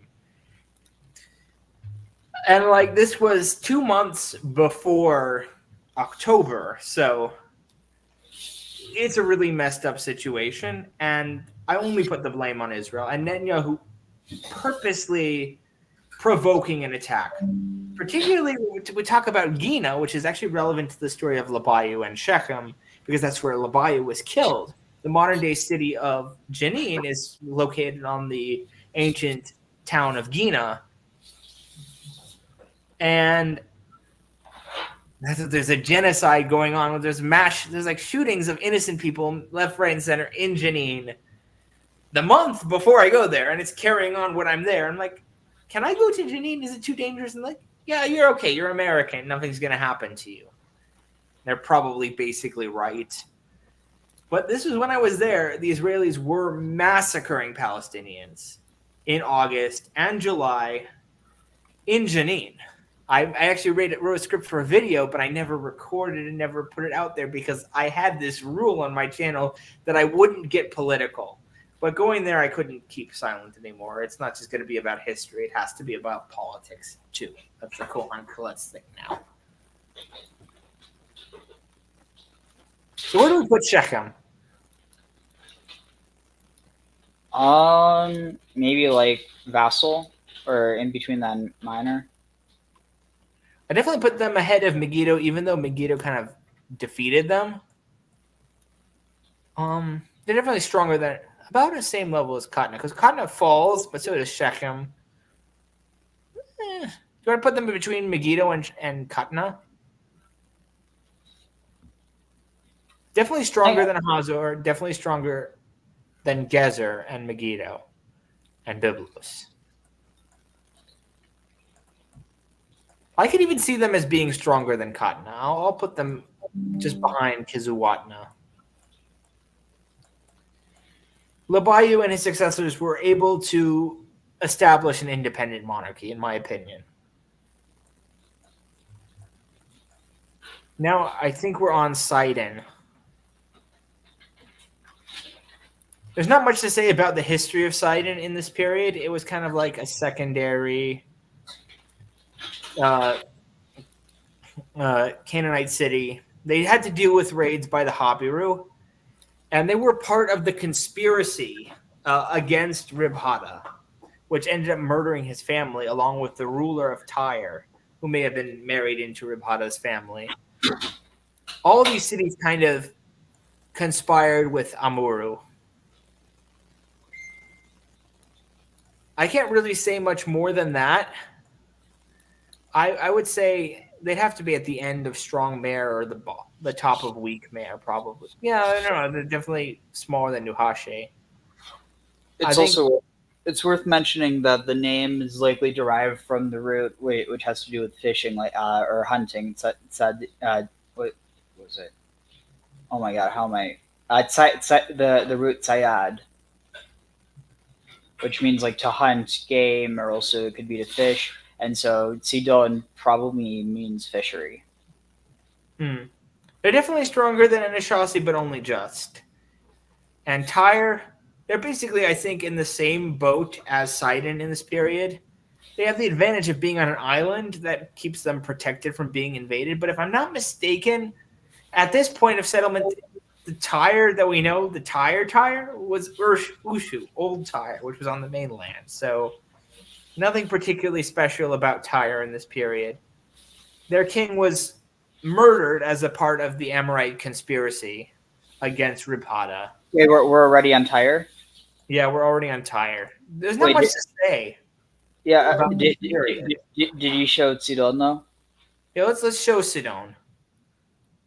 So this is Tsirai Island, which is was this the old island, or like, do you know about this? I mean, like, obviously you know about the whole thing with the island that was turned into the city with Alexander, but where was that? So I think we're talking about Tyre. You're talking about Tyre, where they made the island into a peninsula. Oh, you're right. Sorry, I'm like kind of yeah. Okay, so but yeah, so that was Sidon, and then this is Tyre, and you can see that this is the part that was added on. This was the island. Yeah. So Tyre, at that time, actually was on the mainland, not on the island. But they moved to the island during the late Bronze Age collapse because it was more defensible. And it was very difficult to conquer them because they were on this little island. But Alexander managed to do it, which, of course, the Christians point to as a fulfillment of the prophecy of Daniel, as if these stories weren't already written in the Hellenistic period when it had already happened. So it's very easy to make a prophecy about things that already happened. Wait, you're telling me that people can't go back in time? Unfortunately, people can't go back in time. Ooh. Wait, this is a hippodrome. Yeah. So Sidon was a big site under the Persians. One of the biggest Phoenician cities under the Persians. Oh. That's actually...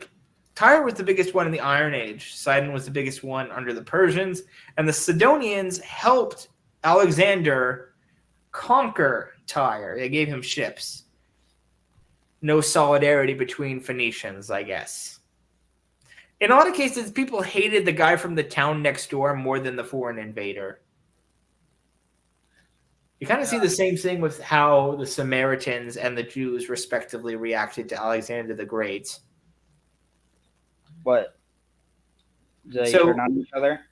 So, like, the Samaritans initially gave the cold shoulder to Alexander, but the Jews welcomed him, and their high priest came in and just said, "Oh, we're gonna give you troops. We're gonna be really nice to you. We're gonna give you." And Alexander rewarded the Jews, and the Samaritans got jealous. They came at the last minute to send troops. So the Samaritans get punished. The Jews get rewarded. And Alexander gives dispensations to the Jews for their Sabbath. The Samaritans don't get it. And the Jews get dominion over Samaritan territory. And this conflict between Jews and Samaritans really, really goes back not just to Ezra, where he's trying to wipe out the worship at Mount Gerizim, but particularly during the time of Alexander, or in the post-Alexander period, where there's this rivalry between Samaritans and Jews. And obviously the Jews win out because there are millions of Jews. The number of Jews are measured in the millions. The number of Samaritans are measured in the thousands, if that.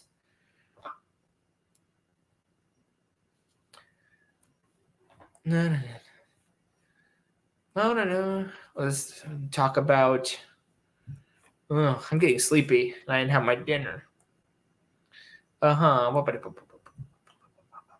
We have a few more to do. Where do we put Tyre? I say I put it ahead of Sidon. I would probably put it as a vassal king. Really? In the late Bronze Age? Oh, sorry. Yeah, you're right. I might be thinking later. Strong mayor, maybe? Yeah, I'm going to put them weaker than Hazor, but stronger than Nuhashe, I guess. We kind of unfairly harsh on them. It's not that just because they had a conspiracy happen in their midst doesn't mean that they're weak. Then there's the Tarhundarada, which became the capital of the Hittites when they realized all their stuff was happening in Syria, not Anatolia. But it was the territory that Shuppiluliuma gave to his second eldest son, Telepinu, as high priest of Tarhuntash. It was a big cult center for the Hittites. And it's on a very flat land, really near the modern-day city of Kayseri in Turkey.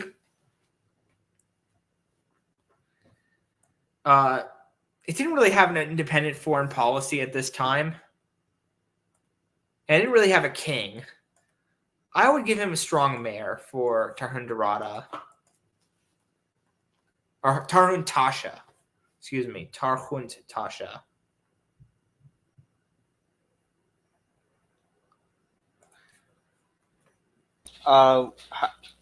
What's the modern day area you said? So maybe around Kayseri. How do you spell that? I think it's Kayseri. Oh yeah, I see.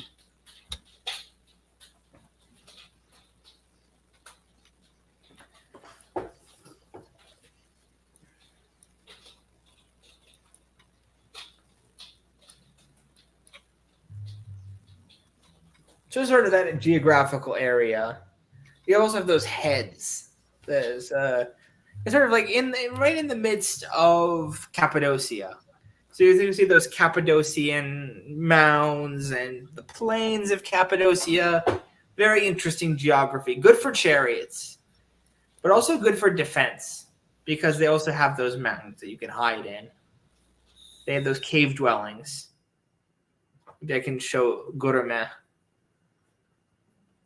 One of the theories I've heard is that some of these ideas of the underworld might have to do with underground networks in Anatolia. Probably. This whole area of Hurrian influence was hugely influential on the West and the Middle East. The Hurrians are the unsung historians of the unsung protagonists of ancient history, especially in mythology. Hurrians are a big deal. But kind of like Shakespeare and Citizen Kane don't seem as special because everything they innovated just became normal. But they invented it. So that's kind of how the Hurrians were.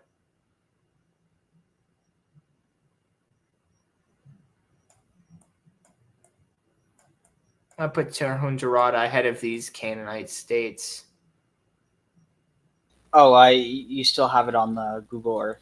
Oh, whoopsie doopsie. Let's move over these. Move over, Canaanites. It's time for Tarhundaradu. It's not really a mayor, it's a priest, a high priest, but Telepinu was like a powerful high priest. He was a true son of Shupiluluma. Not as strong as Piashili, but stronger than Arnuwanda, who was the eldest.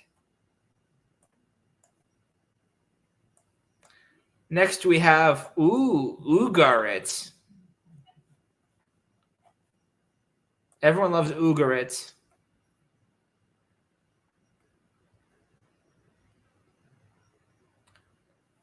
Oop. So Ugarit kind of goes from being politically irrelevant to the big guy, the big metropolitan, cosmopolitan hub of the Near East.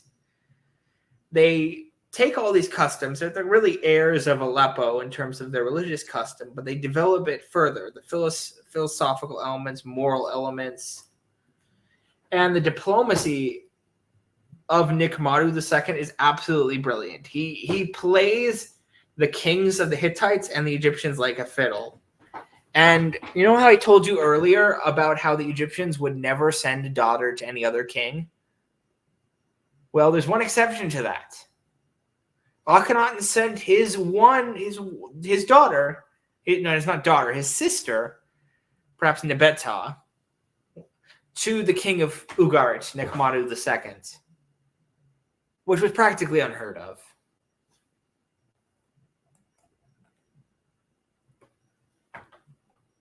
Wow, neat. I never seen this view of Ugarit before. Yeah, it is from, it looks like inside some sort of tomb. Mm-hmm. Ugarit was kind of an Egyptianizing Phoenician state, but it's also kind of a Huronizing Phoenician state, which is kind of also a Hittiteizing.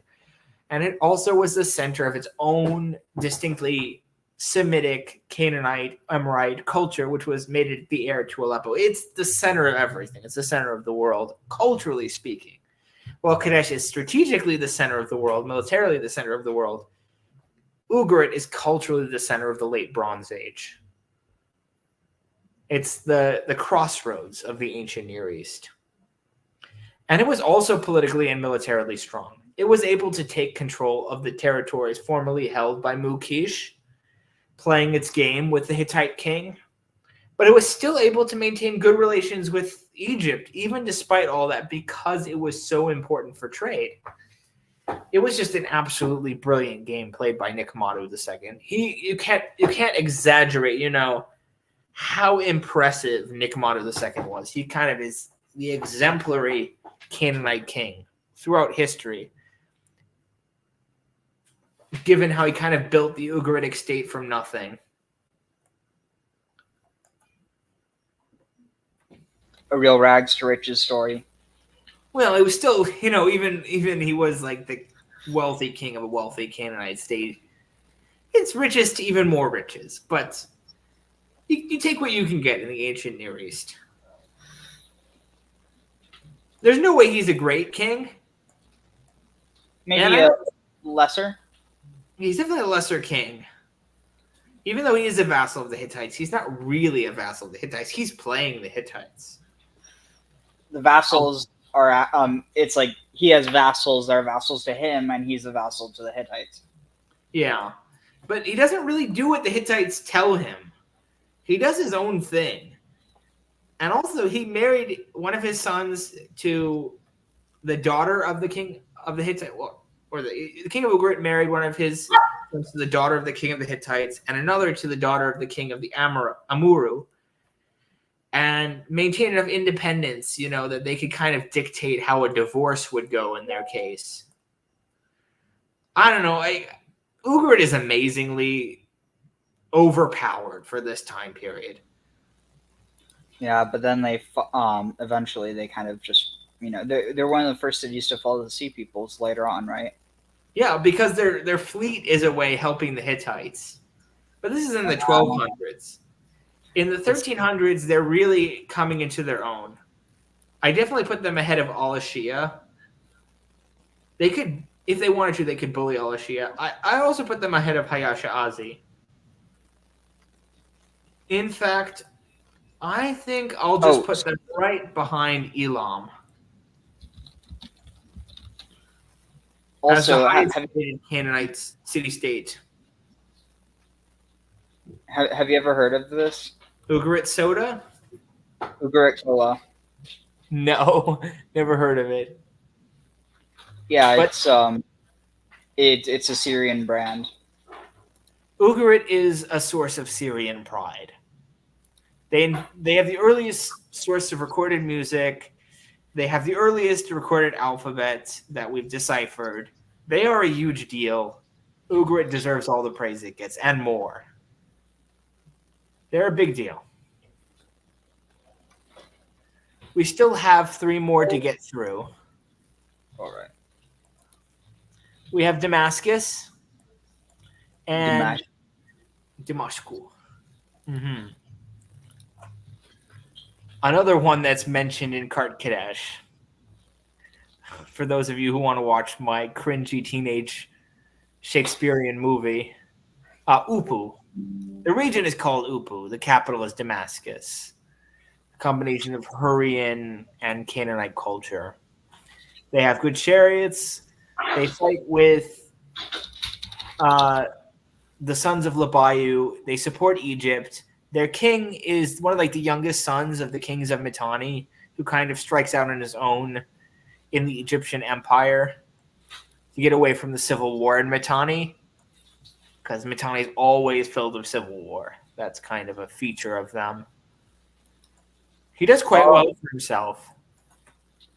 Wait, is Mount Cassion, is that connected to like Mount Cassius? I don't know. That'd be interesting to look up sometime. So, it is like Damascus is the city center, like where the oldest parts are, or what's up with that? I can't say, because if there were ruins from this period, they're buried deep under human habitation. There's no excavations going on there. Unless they find it passively, there's not going to be any archaeological survey on the biggest city and the capital of Syria. Yeah, or it's probably also one of the biggest cities in the Levant, right? Probably the biggest city in the Levant, I would think. I don't know if they're probably bigger than Beirut and Jerusalem. Damascus is not big though in this time period. It's significant for controlling the trade that goes to Mesopotamia from Egypt and the diplomacy that goes through there. But it's not a major city in this time. It doesn't really come into its own until the Iron Age. Yet it still has enough of its power on its own. I put it in strong mare. What do you think? Yeah, I'd say like higher end of the strong mare. I don't think I could justify putting it above Gezer, though. Oh no, not above Gezer. But above Hazor. Oh, also, you're not sharing that screen. Oh. So I put it above Byblos as well.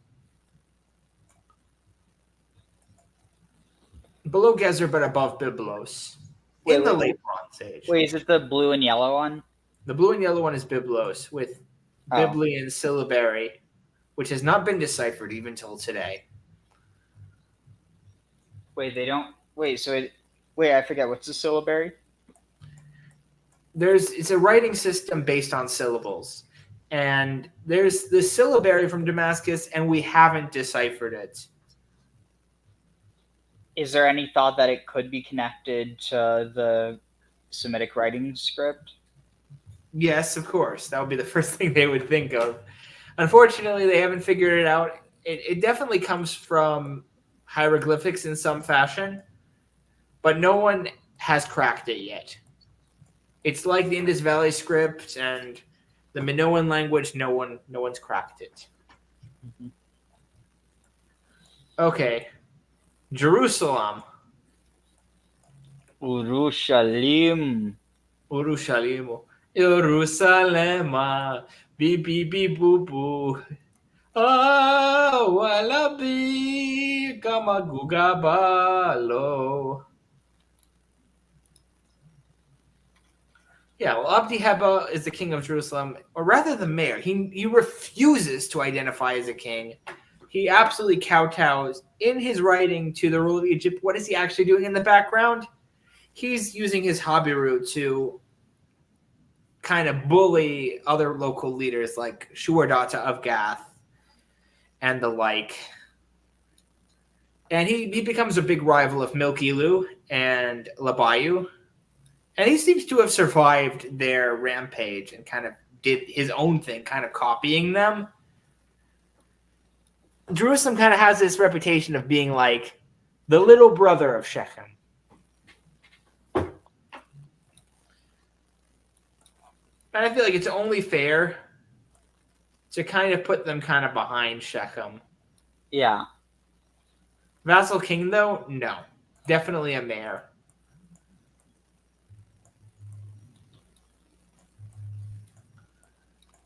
I think we should move higher to weak mayor. Oh, this is so freaking eerie. I remember being on, I think it was this I remember being on this very roof. I pulled out my packs. I was puffing on my packs, enjoying some vaporized cannabis. Was actually in Israel when I first started using it. It's also what got me interested in religious studies and anthropology. But yeah, this is one of, I mean, like, I know it's not one of the biggest or most magnificent cities in the world, but it's still one of my favorites. For me, I have a complicated feeling about it. I think it's highly overrated, personally, because I hate the bus drivers. The bus drivers are absolute terrorists.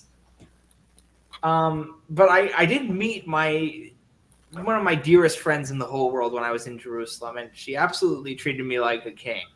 Like, she paid for everything. She took me to breakfast and to dinner in an actual Arab place just outside of the occupied part of the city.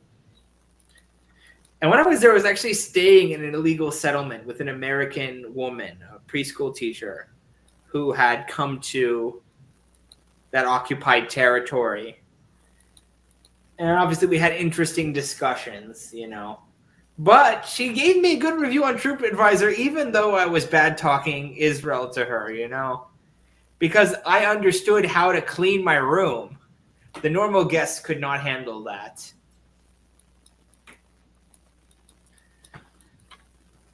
And I didn't put, you know, the trash in her dog's dog food.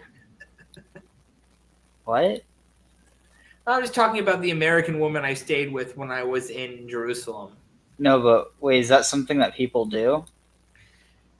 There was a container that looked like a trash can, but actually had her dog food in it. So previous guests had put their trash in there. But I noticed that there was dog food in there, so I didn't put my trash in there. Ah. So she gave me a good review on Airbnb as a guest. Let's see if I can. Yeah, so this is interesting. So this is on the Mount of Olives, and then you can see what's probably a group of Christians over here. And it's interesting. I guess this guy had no issue with his face being there, but these guys didn't like it. And they're overlooking the city. It's a nice view. It's a beautiful view. But I wouldn't want to live there. Too hot, too chaotic, not my bag. Yeah, I think you'd go crazy eventually. I like Nablus. You like the Big Brother, huh?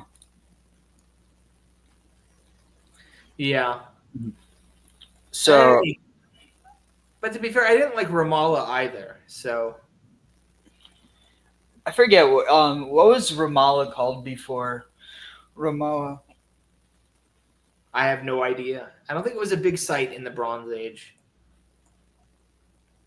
And my expertise is on the Bronze Age. We still have one more to do, and this is the one for all those fanboys out there. Wait, can I guess? Guess which one it is.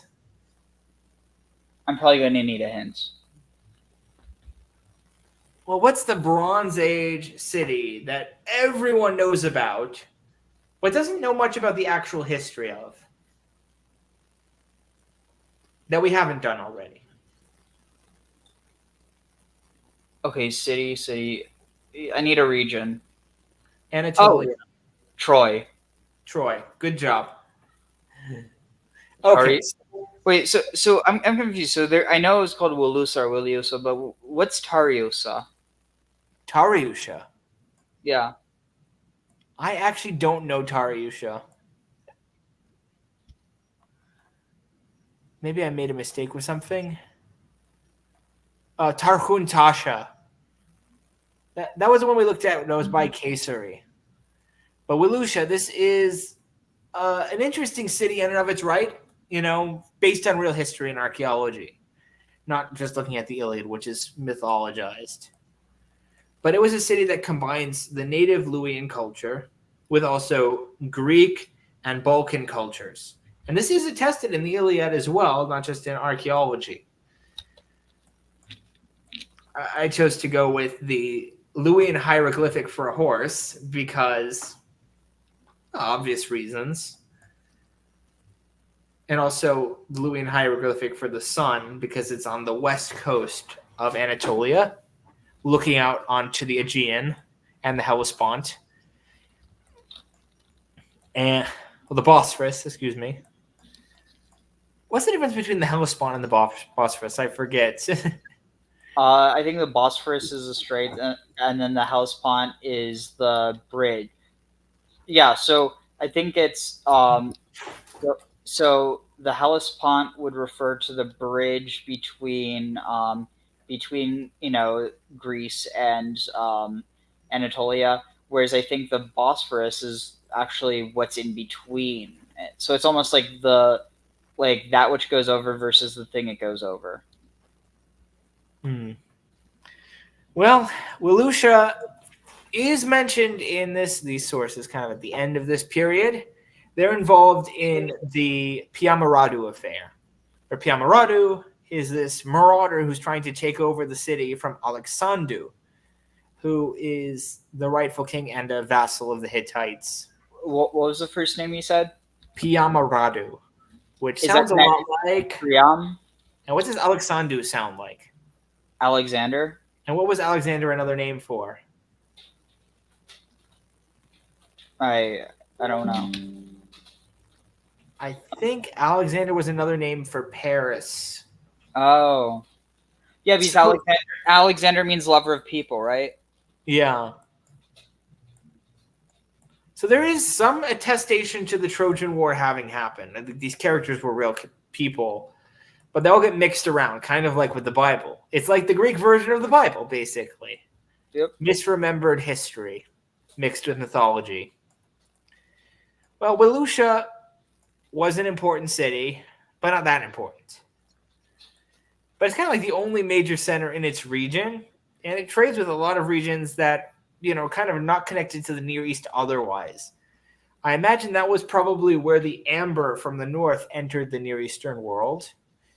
And amber was found as far away as Egypt. So without a doubt, it grew wealthy from trade. Where should we put Wilusha? Maybe Lesser King? It's kind of crowded in Lesser King.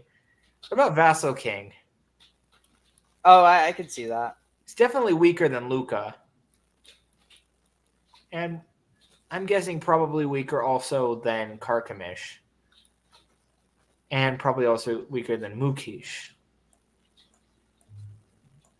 I'm going to put it ahead of Amuru. Or basically on the same level as Amuru. It's in a less crowded area of the map. There's our tier ranking. You want to make any revisions? One second, I'm just trying to find let's see, Troy National Park here. Oh wow. Made a big statue of a horse out of wood. And then of course they took the big statue of the horse for the movie Troy that was made in 2004 and they put it in the site as well. Oh, so it's kind of like selling people a false. Yeah, the narrative of history. Of course, that's the same thing that was done in antiquity. Troy was a big tourist destination in classical antiquity. Everyone would stop by it on the way to anywhere. And of course, Alexander was one of them. All the Roman emperors, when they were touring the region, when they would stop by Troy, you know. And of course, Sparta the same way. It was the Disneyland of child torture. Sparta. Oh, right. Because people think, the ancients did not view the ancients before them as but they were as curious about the ancients before them as we are about the ancients before us. Probably more so because they didn't really have anything but history. Their lives were really boring. Now we All have you can do is get drunk, screw, and smoke your 420 and talk about history. What a boring life. Yeah. Do you have anything to add? An addendum? Not particularly. This was fun, but I mean, it's a bit out of my wheelhouse. I'm not as good with the history. I'm more so into the religion and history. Or sorry, not history. Religion, culture, and mythology. Do you think you'd want to do something like this again, though? Yeah, With a different definitely. Period. Yeah, and ideally when I get a bit more sleep. I had an early appointment today, so I was starting to get a bit tired a bit ago, but it was fun. I enjoyed it. Okay, bye, Kinski. Wait, well, we've got to have a proper exit. Oh, I'll do a little dance. That's proper exit. No one's watching. One person's watching. Me. I'm watching. Am I watching? I don't know, but either don't you have like one of those tracks? I don't know. Maybe. Anyway, I think we gotta call it a night, and I need to eat my dinner. All right. What was that? What was what? No, you're like, Like that? yeah. It's just something. It's like that's how you eat porridge or something. Porridge or pasta. Or your mama. Taj says thanks. You're welcome, Taj. Well, but yeah, this was fun. We'll definitely do this again soon. Hopefully. Dang! It's almost 3:33. I feel like we gotta wait 30 seconds.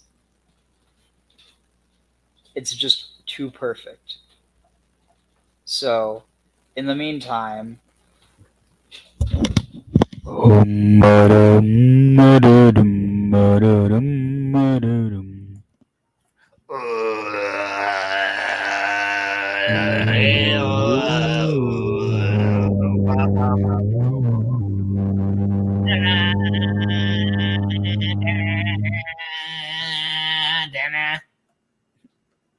Dana.